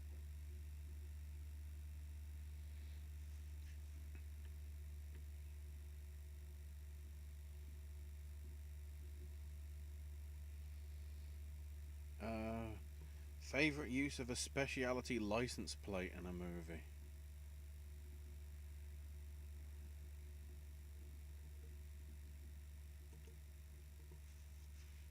I mean, I don't know about a movie, but the first thing that comes to mind is the Ass Man license plate from Seinfeld. God dang it! Um, You read my mind. Bradley Whitford's so cool license plate in Adventures in Babysitting. The way they brought that back around is amazing. It's not technically. It's not a movie. It was a TV episode, part of the Vat Peter K thing. There was an episode called "The Ice Cream Man Cometh," where it was basically it was like a sort of like fly on the wall documentary style thing covering this ice cream seller. Who, because obviously ice cream doesn't sell all year round, also has a the ice box full of blue movies for the men in the town to sort of watch, sort of thing. And I guess there's a scene in which he goes to, I guess, get some more stock of porn from the pawn shop and whatever. And they go outside, and in the street is this number plate on this like Rolls Royce or whatever that is B19 BOI. So big boy. The crazy thing is that's a real number plate. That wasn't that they just had that by chance in shot and just used it.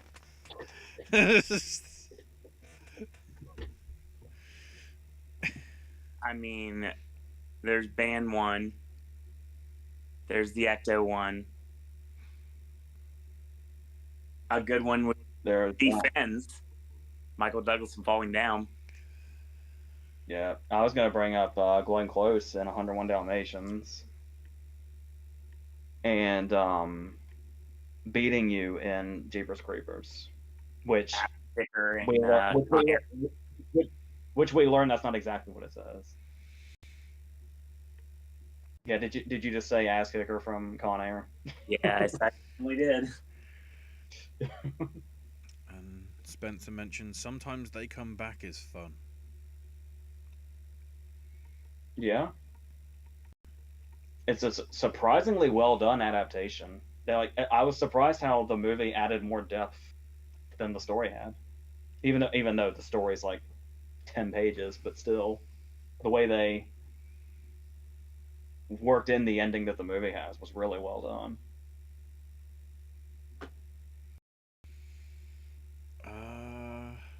Right. Bry's personal Oscars lineup of 2015.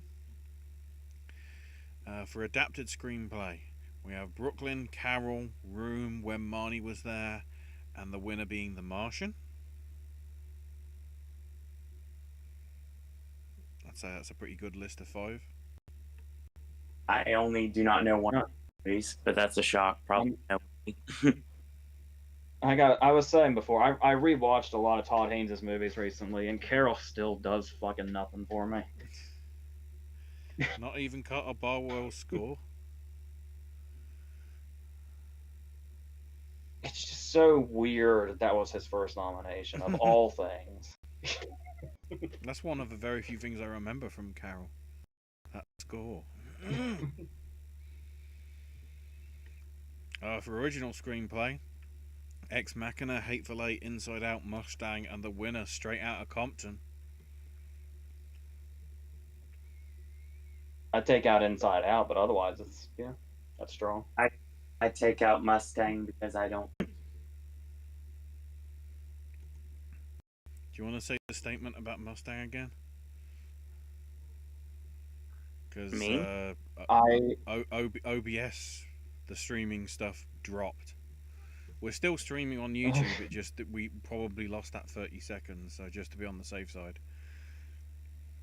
I didn't see Mustang until like 3 or 4 years after that award season, but it's really good. Apologies for the drop. I don't know what happened. My internet didn't drop. OBS confused me. For supporting actress, we have Joan Allen for Room, Jennifer Jason Leigh for Hateful Eight, Tessa Thompson for Creed, Julie Walters for Brooklyn, and the rightful winner, because there's no category fraud here, Alicia Vikander for Ex Machina. Good. Okay. Good list as well. For supporting actor, we have Walton Goggins for Hateful Eight, Oscar Isaac for Ex Machina, O'Shea Jackson Jr. for Straight Outta Compton, Stallone for Creed, and the winner, would it help? I love the mention for Oscar Isaac. That might be my favorite Oscar Isaac performance. Llewyn Davis is obviously close by, but yeah, I think Llewyn Davis just barely. Isaac Vikander and Gleason were really exceptional in that. Yeah, it's an exceptional movie, just in general. A lot of Garland stuff is. It's just a shame nobody saw Extermination.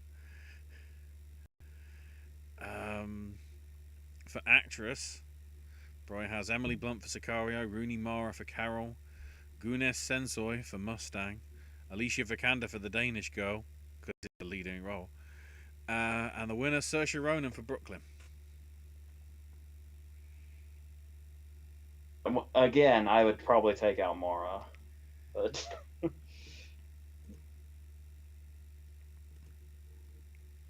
Best actor, Matt Damon for The Martian. I need to do that more often. Jasir Eid Halhawet for Phoebe, Michael B. Jordan for Creed, Jeff Rig for Son of Saul, and the winner, Jacob Tremblay for Room. Nice. That's very inspiring. Yeah. I appreciate it greatly. That whole lineup's inspired, actually. For director, John Crowley for Brooklyn, Ridley Scott for The Martian, Lenny Abramson for Room, J.J. Abrams for Star Wars The Force Awakens. And the winner, George Miller for Mad Max Fury Road. No Tarantino, denied. Obviously, we know who I'd bump out, but I'm sure that's not the answer of anybody else on this panel. I'd be more worried about the absence of NRE too, but I know Yeah, that's a weird thing to say. I know it's a weird thing for me to say. There's a worse exclusion than Tarantino, but in this case, it's true. And then for Best Picture, Brooklyn, Carol, Creed, Hateful Eight, Martian, Room, the Shaun the Sheep movie, from out of nowhere. Star Wars The Force Awakens, Straight Outta Compton, and the winner, Mad Max Fury Road.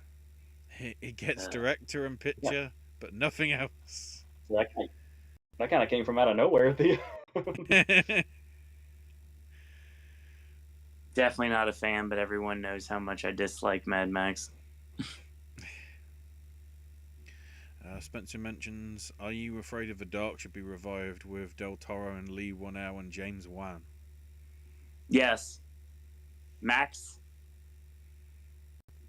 series. Just get into production right now. Let's go.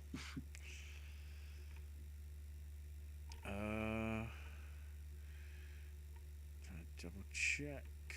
I mentioned the Sting, so let's do a 73 Oscars flashback from Josie. For best costumes, we had the winner being the Sting, along with Ludwig, Tom Sawyer, Cries and Whispers, and The Way We Were. I'd say it's probably fair. Sting should have won that.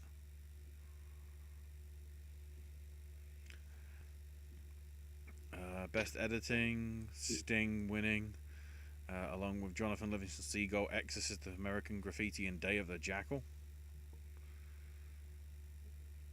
For score, Which category was this? Editing. Editing, that was.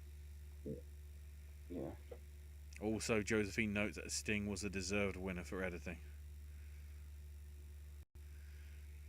I'm in part. Yeah, but the nominations for Jonathan Livingston Seagull are really interesting. For original score, we got The Way We Were from Marvin Hamlish. The fact that there's more than one, I think.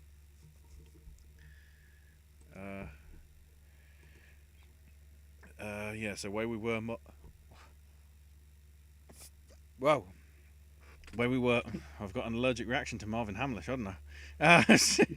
Marvin Hamlish for The Way We Were won, but also nominated was John Williams for Cinderella Liberty. Should I know what that film is? Nope. Isn't it? Is that? It's Marsha Mason, I think. It may or may not be Neil Simon. I get Cinderella Liberty and Chapter 2 confused. They're both Marsha Mason movies. George Delia for Day of Dolphin, John Cameron for A Touch of Class, and Jay Goldsmith for Papillon.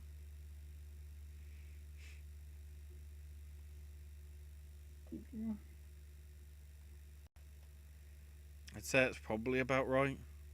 I want to put the Sting in, but nothing in that's original. Yeah, I'd almost say Papillon, but I'm not really that passionate about that. Art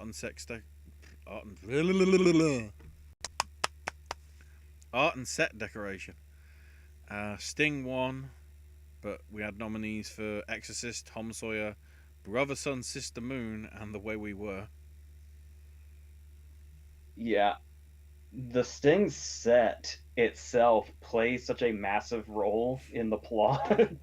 That makes sense. In so many ways.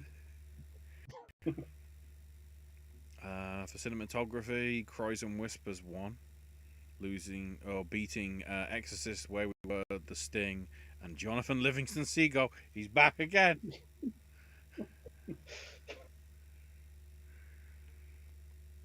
I would probably say The Exorcist myself, but Cries and Whispers is that's a pretty good win. For supporting actress, Tatum O'Neal won for Paper Moon, but the other nominees were Linda Blair for Exorcist, Sylvia Sidney for Summer Wishes, Winter Dreams, Candy Clark for American Graffiti, and Madeline Kahn for Paper Moon. Well, I would say Khan because obviously O'Neill is fraud. Category fraud.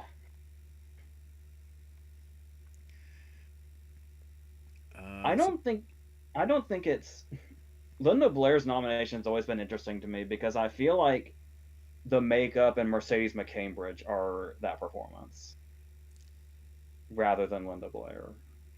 But yeah. for supporting actor, the winner was John Houseman for Paper Chase, with the other nominees being Jason Miller for The Exorcist, Vincent Gardenia for Bang the Drum Slowly, Jack Gilford for Save a Tiger, and Randy Quaid for Last Detail.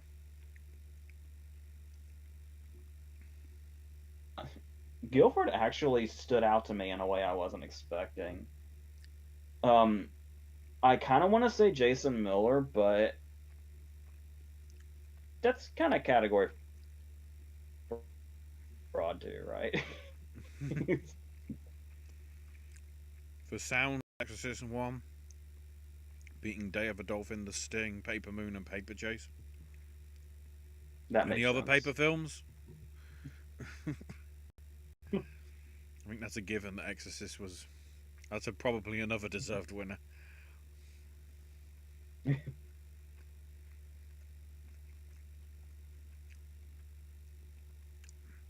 Was there enough? I'm trying to work out whether Tubular Bells was out the same time, or whether Tubular Bells came out beforehand. Then again, not all of Tubular Bells was using the soundtrack, from what I remember. Yeah, because I always assumed it was the score. It was part of the score, but yeah. I should have put some words in it. It would have been eligible for best song, right? Adapted screenplay, Exorcist 1 over Serpentico. God damn it, AEW. Serpico, Paper Chase, Paper Moon, they're back again, and The Last Detail.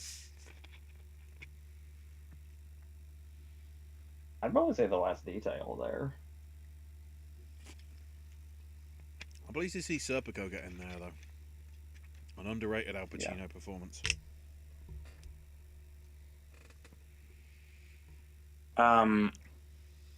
Brian chimes in, says I wasn't big on The Revenant. That's why Inarritu's not in there. I had a feeling when it didn't show up. For original screenplay, The Sting 1, beating American Graffiti, Save a Tiger, Touch of Class, and Cries and Whispers. I love American Graffiti so much. I can't tell you. And I think I even said it recently. The video I did on it did not do it justice. You do not. If you watch that video, you still have no idea how much I love American Graffiti.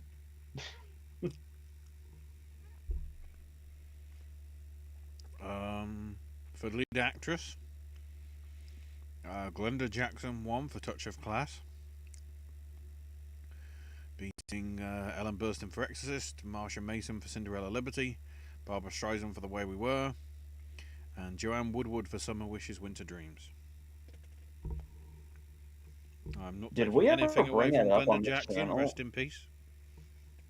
I was just gonna say, did we bring that up when that happened? Because that was recent. I think it was in the middle of Gap. In like the middle of the 2-week break, so we didn't bring it up. Yeah, I'd stick with her also. That's kind of a weak lineup.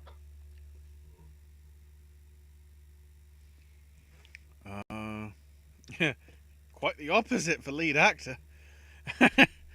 Jack Lemmon won for Save a Tiger, alongside Jack Nicholson for Last Detail, Robert Redford for The Sting, Al Pacino for Serpico, and Marlon Brando for Last Tango in Paris.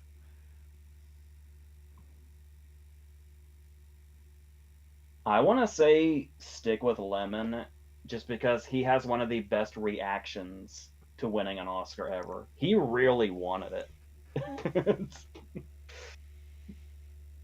But I if I were to go against Lemon, I would say Nicholson or Pacino.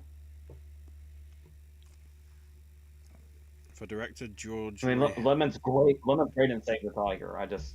Lemon's great in Save the Tiger. I just love the reaction as well. For director, George Roy Hill won for The Sting, beating out George Lucas' American Graffiti, William Friedkin's Exorcist, Bertolucci's Last Tango in Paris, and Bergman's Cries and Whispers.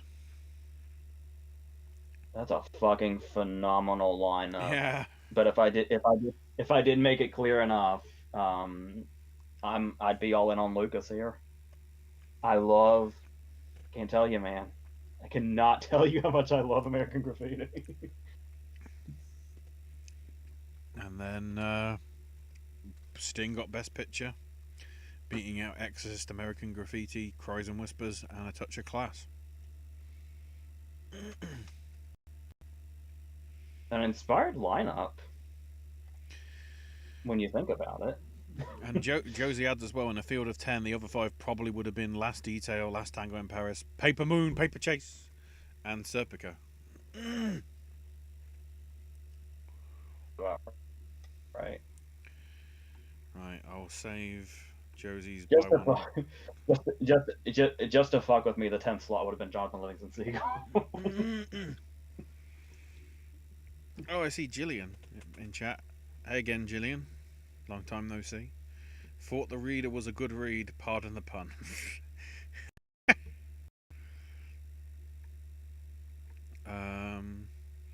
Actually, I'll save Brian's game for last, so then it gives me a chance to look at what categories we... Bri, feel free to mention what categories we haven't covered yet, rather than what we have. At the bottom. I'm assuming we're close to that. Yeah. He says that there's makeup and hairstyling or visual effects and choose a decade. That's the last thing he said.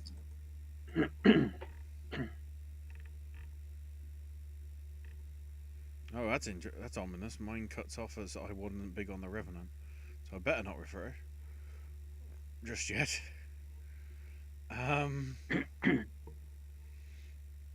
So yeah, Josie's buy one, rent one, lose one. In honor of Oppenheimer, it's a World War II edition.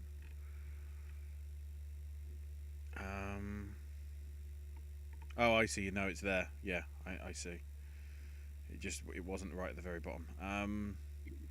So Josie's list. Have you got your paper sorted, AJ? Yeah. Patton, Hope and Glory, The Great Escape, Tora Tora Tora, Saving Private Ryan, Schindler's List, Bridge on the River Kwai, Dunkirk, I don't know which one, Letters from Iwo Jima, Inglourious Bastards, and The Life and Death of Colonel Blimp. Part of me also wants to, I know it isn't officially in there, but add, because Letters from Iwo Jima is sort of a pairing with Flags of Our Fathers, maybe put that in there as well.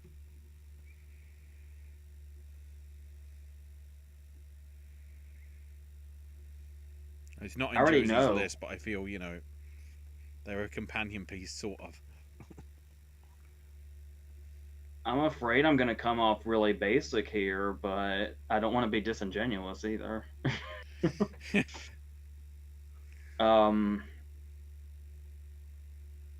Top 2 would be the problem here. Actually, it's not a problem because it would just make it more complicated. The Thin Red Line not being here. That's... Yeah. So for me, Private Ryan and Bastards would be at the top. I know it's really obvious, but I guess I'd put Bastards at the top up, and then Private Ryan second because it's buy one rent one, and obviously Bastards is an experience you can have over and over and over again, which Private Ryan is not. I've seen Private Ryan multiple, very spaced out. And I would drop Tora Tora Tora because that was kind of at a time where all World War II movies blend together for me. Like, I could not tell you the difference between Tora Tora Tora and 100 other World War II movies from that era. Mm-hmm. So,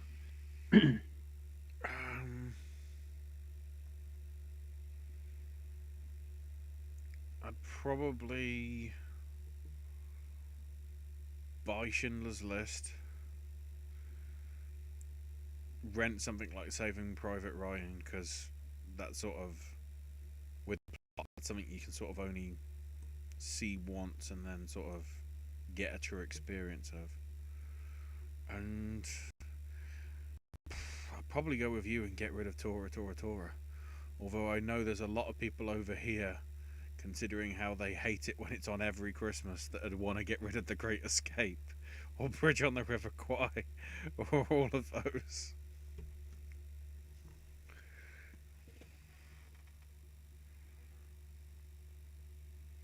Owen? Yeah, I just gotta. I mean, it's pretty obvious, honestly. I feel like I definitely would rent Schindler's List. Obviously, buying Bastards and goodbye Dunkirk. The Nolan one, I'm guessing. Or Yes. both. Well, it's the only one I have any experience with, so Yeah. I mean, I'd have to put that by default. Oh, Bry also mentions with the 73 stuff, before Sting won Best Picture, we had The Streaker. Right in David Niven's face. Elizabeth Taylor saying that she was jealous. It was only the only ceremony that Katharine Hepburn appeared at.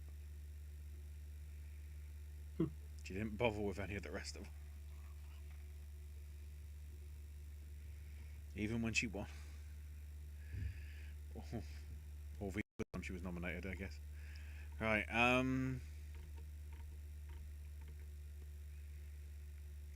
so, to the final stuff.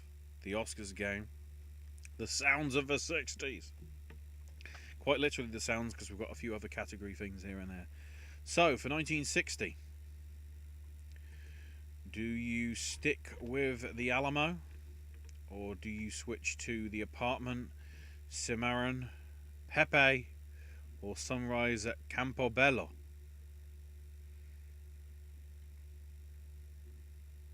it's really just going to come up a lot, probably.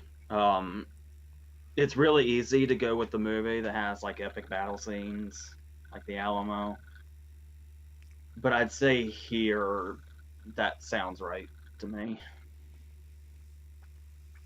Usually, I would encourage to be more inspired, but with that lineup, that sounds right. I'd say it was close between Apartment and Alamo, just in different reasons, but I'd stick with the Alamo on this one. Owen? I abstain via having seen absolutely nothing on this list. Okay. For 61. By the way, Oh, good. while we're on the topic, by the way, this particular Cimarron that we're talking about, a significant improvement on the Best Picture winner. The Cimarron remake. Better looking, everything. You see, they did remakes 25 years after the fact, even in the 60s.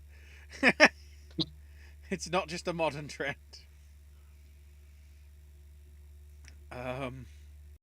61. Do we stick with West Side Story? Oh, I've got to finish reading. What do we go with? The Children's Hour, Flower Drum Song, The Guns of Navarone, or The Parent Trap? Yeah, it's weird how many comedies showed up in sound in the 60s.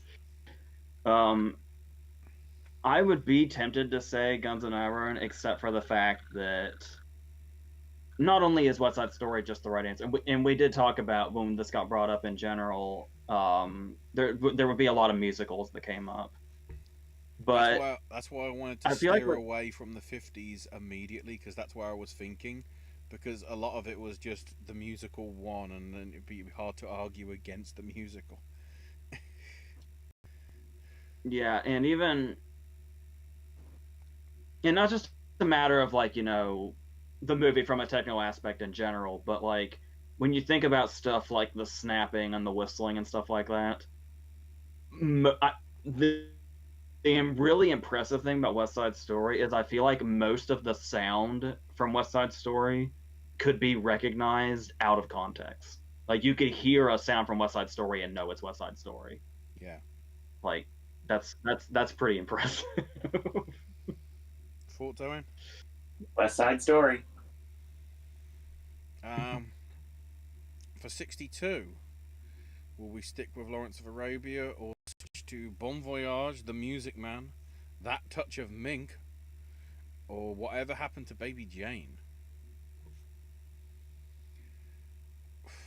Baby Jane's a really inspired nomination.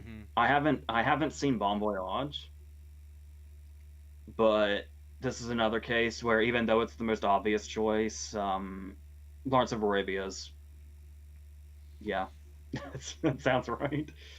Literally. Go with the David Lean. Owen? I love The Music Man, but I wouldn't give it the winner over Lawrence of Arabia. So, 63, when we start getting interesting. We start off with sound effects. Do we stick with Mad Mad Mad Mad World, or go with A Gathering of Eagles? That's it. But it's like I was saying, with Gathering of Eagles being a World War II movie.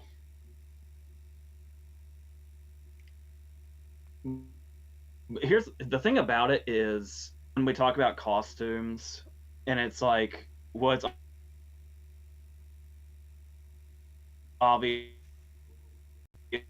gonna be the costume drama, where it's like just objectively the right answer. I feel like what costume dramas are to the costume category, like war movies are to the sound category. Where it's like you feel like you have to say the war movie for the sound category, but yeah, honestly, I would say it's a Mad World here because I feel like it's in contention for the big category. Like they just went ahead and covered it here because something else was going to win the big category. Yeah, because of all the crazy sound effects in it, Mad Mad Mad Mad World makes sense. Same for you, Owen. I concur. Then on the main sound front, How the West Was Won. That's confusing. Or should it have been Bye Bye Birdie, Captain Newman, MD, Cleopatra, or It's a Mad Mad Mad Mad World? Yeah, I gotta say, I would pick How the West Was Won anyway, but I feel like its closest competition was Mad World, which was covered in the other category. So I feel like these two categories really balance themselves out this year. So. Mm-hmm. I understand Cleopatra being there, but Cleopatra was more costume and set and all that than really sound, I would argue. Owen? I'm gonna go with Bye Bye Birdie here.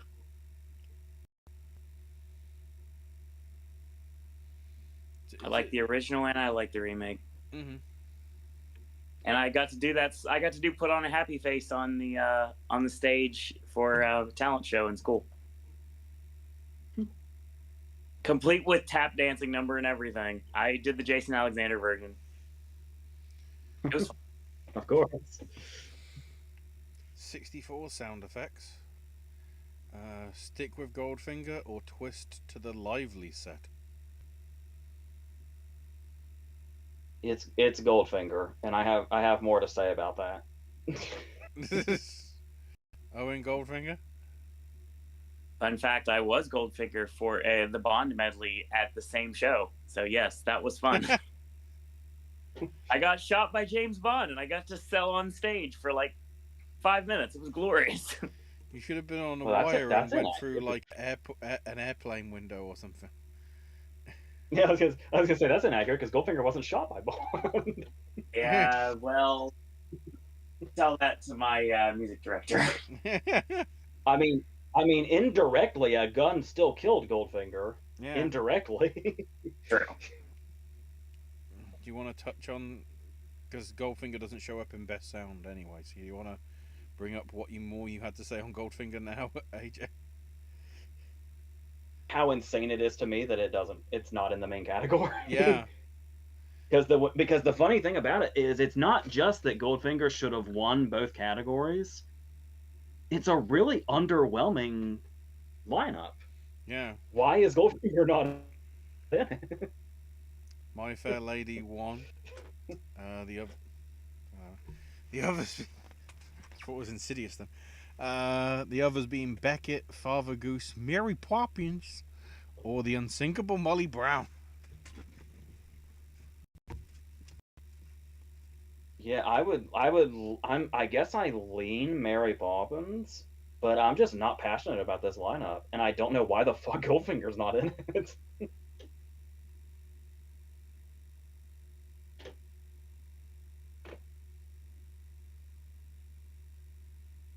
Oh, and did you want to answer until he returns? Jesus. That's what happens when I'm not paying attention. Yeah, Mary Poppins.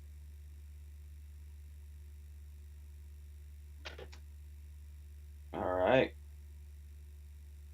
I mean, My Fair Lady is a fine winner because it's one of those ones where the sound is more than just the musical aspect to it.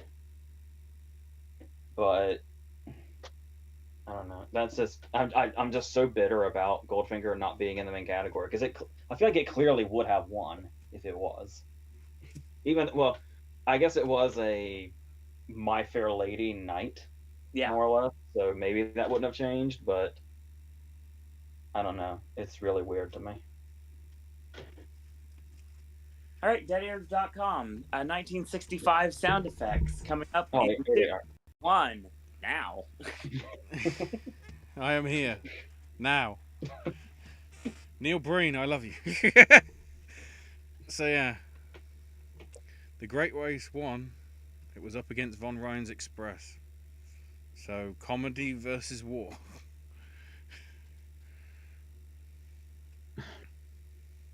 Not just because I want to go against the war movie. I would say this is kind of unrelated, I guess, but maybe not. Isn't the Great Race the one with the moment where the villain says, "I've got a boat to catch," and he jumps out the window, and then he lands through the boat, like the boat just shatters. Because there's not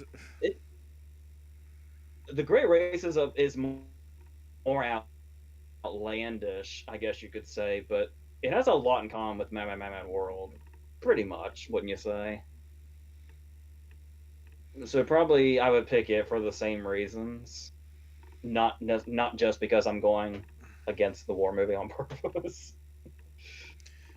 Was the Great Race the one that people saw as? Oh no. I was thinking of Monte Carlo or Bust. You know, the daring young men in their jaunty jalopies that were sort of the pseudo follow-up to Magnificent Men in their flying machines.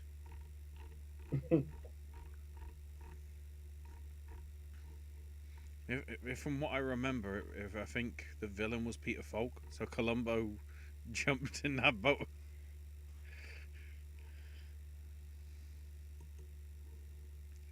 So, yeah, I'd stick with the Great Race. It was.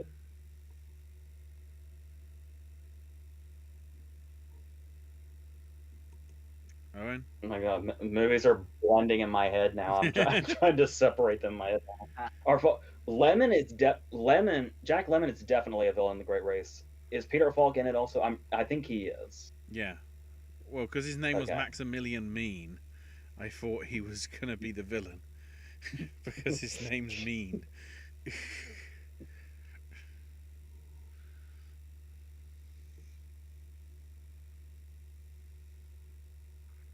we now? For sound, Great Race was nominated, as was Dr. Zhivago, as was Shenandoah, and The Agony and the Ecstasy. But they all lost to The Sound of Music.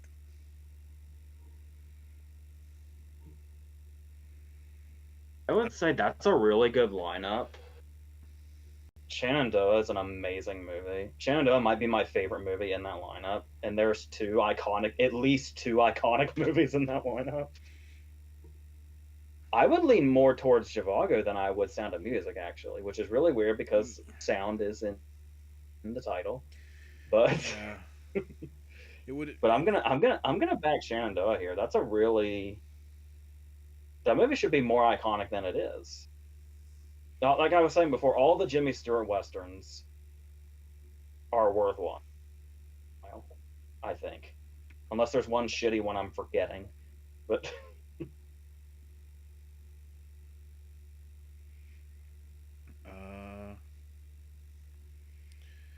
Owen? Sound of Music. Yeah, it's tough between Sound of Music and Zhivago, but I just edge it to Sound of Music. Then sound effects in '66. We can stick with Grand Prix or twist with Fantastic Voyage.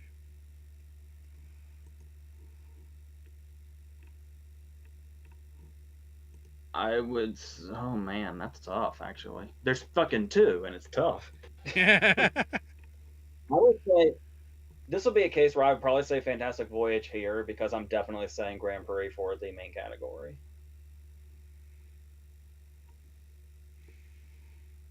Yeah, I'd say that's probably fairer. So with a sci-fi thing, you have to do sound effects. Most of Grand Prix is we stick a camera to the front of the car and just hear it go vroom vroom.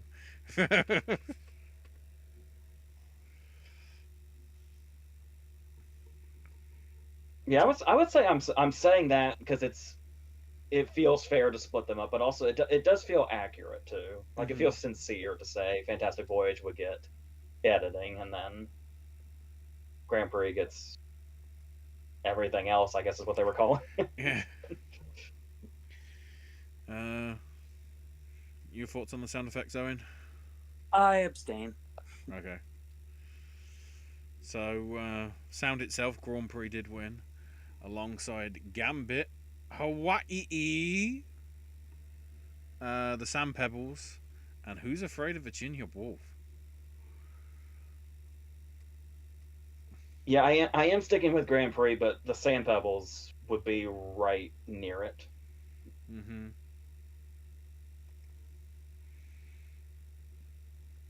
One of the only things I can get behind with Grand Prix, because that script is a little bit crazy. That's the only reason why I think Lewis Hamilton is making that new Formula One movie. Because, like, I guess they're trying to do a more realistic story, because all the shit that I keep seeing in those Gran Turismo trailers, it was like, that didn't happen in the guy's career. I kind of followed it because he was British. Grand Prix Grand Prix is also like 3 hours, right? Ooh, somewhere around that, yeah. I know the DVD was like 2 discs. Yeah, the only thing I remember is the racing scene. 179 minutes, yeah. It pretty much is Oppenheimer. Just off by 2 minutes. I mean, the credits would have been shorter in Grand Prix, so actually, you know, probably a longer film than Oppenheimer. Grand Prix, I think, also has an overture and an intermission. I mean, maybe not an overture, but like it had like a still image as the opening for a while. Yeah. But I can't. I don't think it was an actual overture, if I remember correctly. But I don't. Yeah, it wasn't Ben-Hur. Thoughts, Owen? Abstain. No problem. 67. The last of the sound effects. We either stick with the Dirty Dozen or twist within the heat of the night. I'd probably stick with Dirty Dozen on this one. For editing, I would say. Well, Yeah. sound effects, not editing. Yeah, I'm taking this as, because didn't it eventually it went from sound effects to sound effects editing, I think. So I'm assuming that's the way I've been thinking about it. Well, the Special Achievement Award for like editing only showed up a couple of times in the 70s. Sound effects editing didn't come in until 82, so we're like 10 years away. 10, 15 years away. So I'm going to assume they were in the same area. yeah, more than likely. Yeah, I'm just guessing. It's weird because sound became sound mixing for about 10 years, and then it went all back when they just amalgamated the categories together. Just as we were getting to learn what the difference was, I think I'm confident now. I finally got it. Never mind. Thoughts, Owen? Abstain. Okay. This is a good list for sound in '67. In the Heat of the Night, 1 over Camelot, Dirty Dozen, Doctor Dolittle, and Thoroughly Modern Millie. Woof. This one is unfair for me because one movie has a big advantage. I had the incredible pleasure last year of seeing In the Heat of the Night in a theater. And I love that movie anyway. I love that movie so much. And I do want to say it. I do think this one scene that I've always loved is the Foul on the Prowl scene, where the dude is playing the song in the diner, and how we can hear it while Porte's sitting outside in the car, and the fact that I'm not even saying these are like specific examples of why I give it a win, but because there's so many other examples of it throughout the movie, but also just taking into account how much a slap factors into that movie. And it's like, let's say it was a completely ridiculous sound effect that was like way over the top.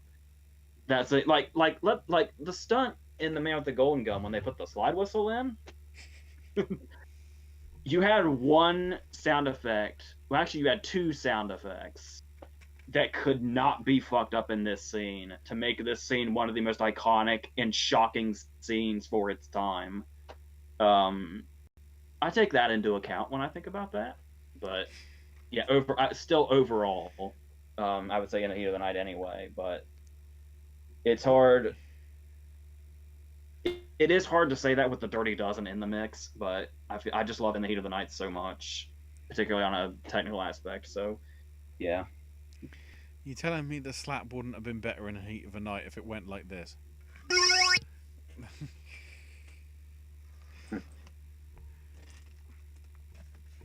A one-off appearance from the Chinlock Horn. And Lockhorn is back for one. And you doing that is hilarious, but I also hate you for.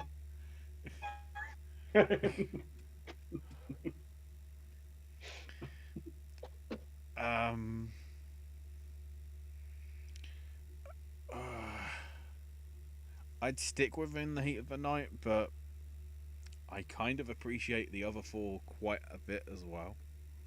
That's why I say it was a pretty strong list compared to some of the others. It's a very strong year too, in general. Yeah. Owen? I hate to feel like a broken record, but I have to abstain here. Right. I don't think you will abstain fully from 68. So Oliver won, beating out Bullet, Finian's Rainbow, Funny Girl, and Star.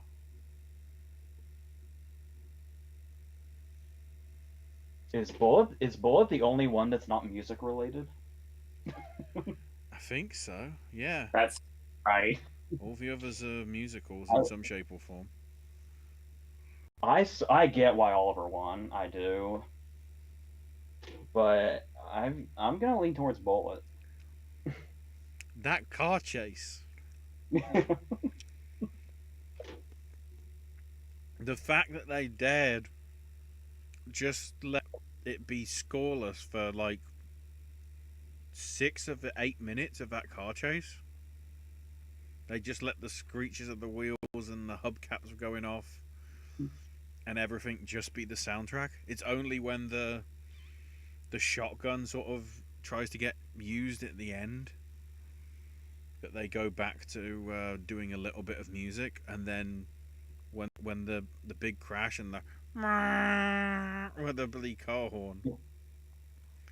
Yeah, because there's a few suspenseful scenes too that, if I remember correctly, don't have score or have very minimal score. Yeah.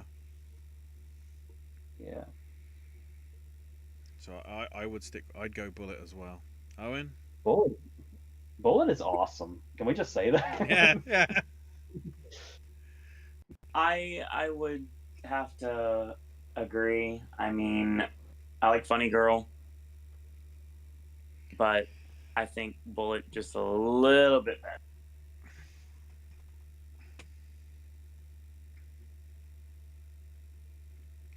And then for 69, Hello Dolly won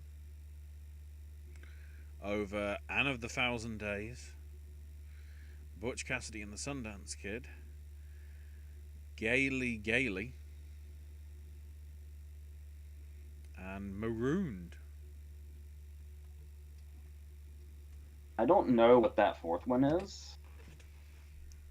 Like a I pirate. have to. It We had- was the follow up film from Norman Jewison after In the Heat of a Night, I think. That's okay. Speaking of In the Heat of the Night, I saw two of these movies in a movie theater. I saw Butch and Sundance a while back. Owen was there, It was. and I saw. I think it was shortly before COVID happened. I saw Hello Dolly in the theater. I would have to say probably Butch and Sundance, but I kind of really want to say Marooned. Jesus. I would say the two of them over Hello Dolly. Jewison's like period of like mid 60s to mid 70s goes all over the place. Yeah, you got The Art of Love, The Cincinnati Kid, The Russians Are Coming, The Russians Are Coming, In the Heat of the Night, Thomas Crown Affair, Gaily Gaily, Fiddler on the Roof, Jesus Christ Superstar, and then Rollerball. It's like, what?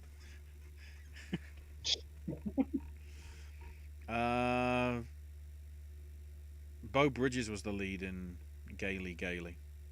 Over here it was known apparently as Chicago, Chicago. That seems like a better title. Yeah. With Margot Kidder as a prostitute. Seems like a more memorable title.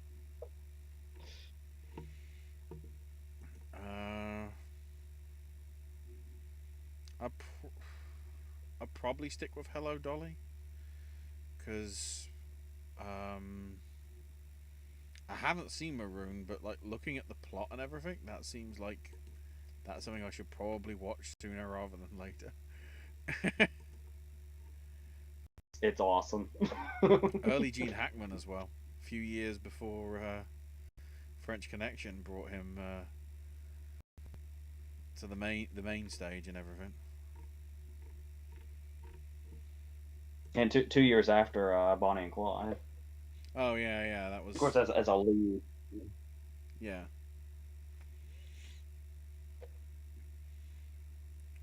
Yeah, probably just about stick with Hello Dolly on that one. Owen?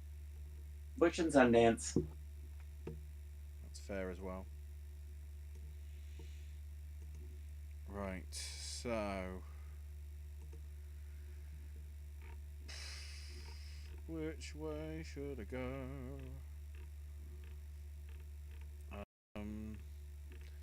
So I can't go with like most of the VFX stuff because it'd be like one or the other. for sort of early stuff.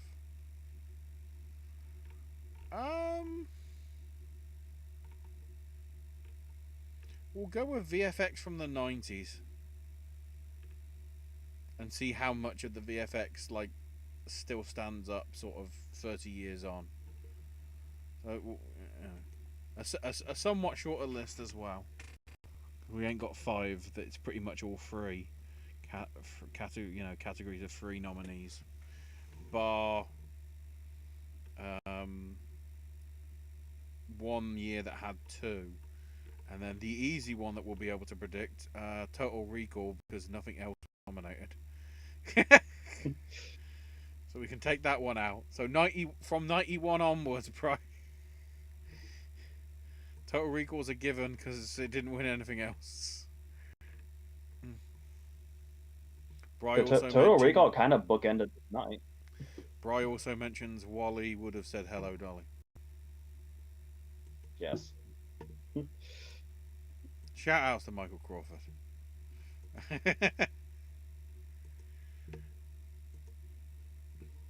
So I think that's us wrapped up. Yeah, Brian mentions next time from him will be his personal Oscar lineup for 2016 and VFX of the 90s. Probably it'll be, end of the month. We might find out October's Criterion collection, entries as well.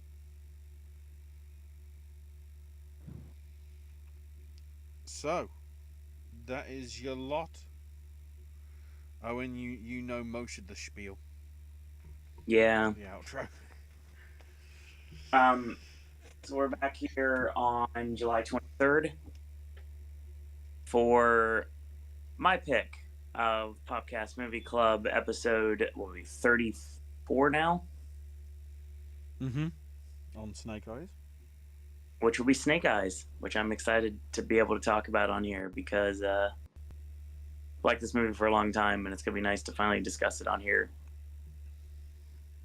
And then, of course, on the 24th, we're back here for another Q&A show.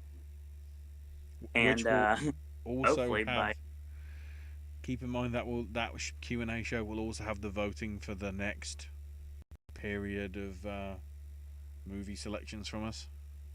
Yep.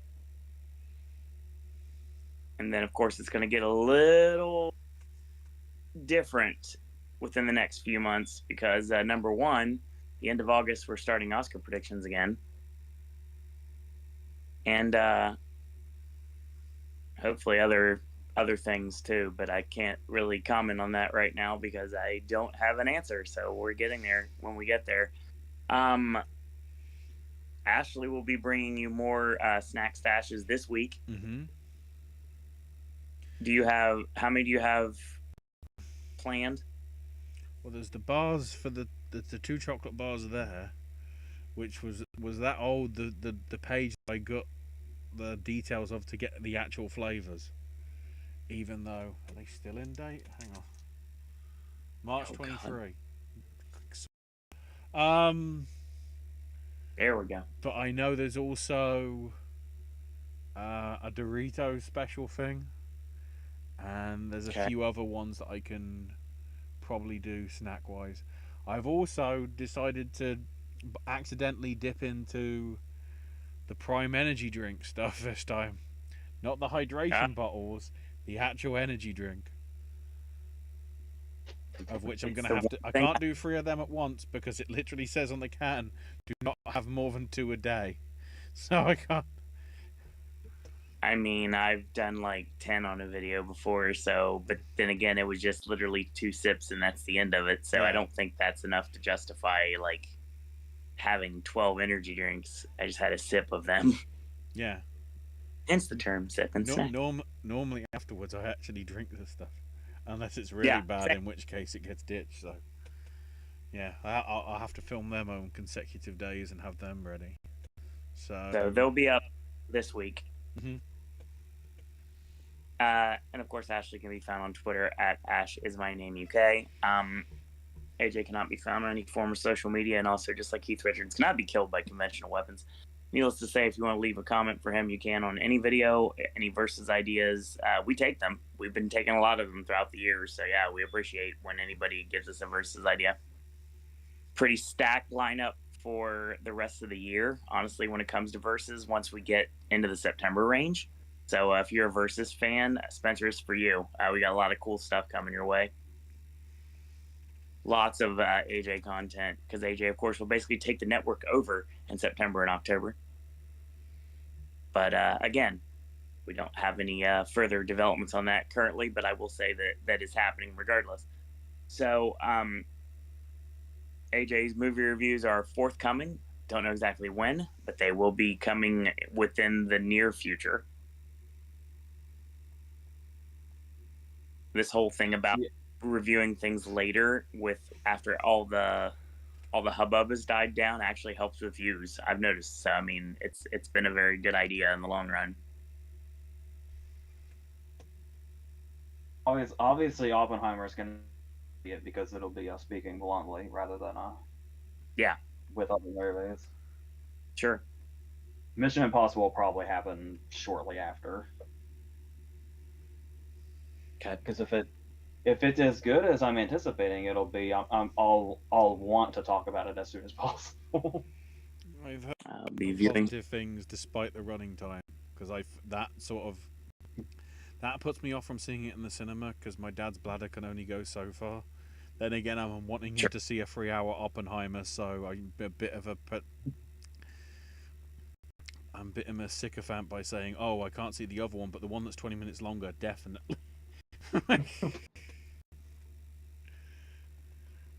I got one more sip and snack. I have a bunch of things that have yet to be filmed. Once Tim comes into town, I'm going to have some new stuff, and I'll be able to do some new videos, some new Mountain Dews, some new energy drinks, things like that. That's coming your way soon. Everybody knows, pretty much broadcasted it to the world because it was one of the best things that's happened to me this year. I was on the Red Circle for July 4th, so I have 8 Voices of Liberty videos, including 6 Echo sets, which means I finally get to hear Golden Dream live, and oh my God, it just changed my life.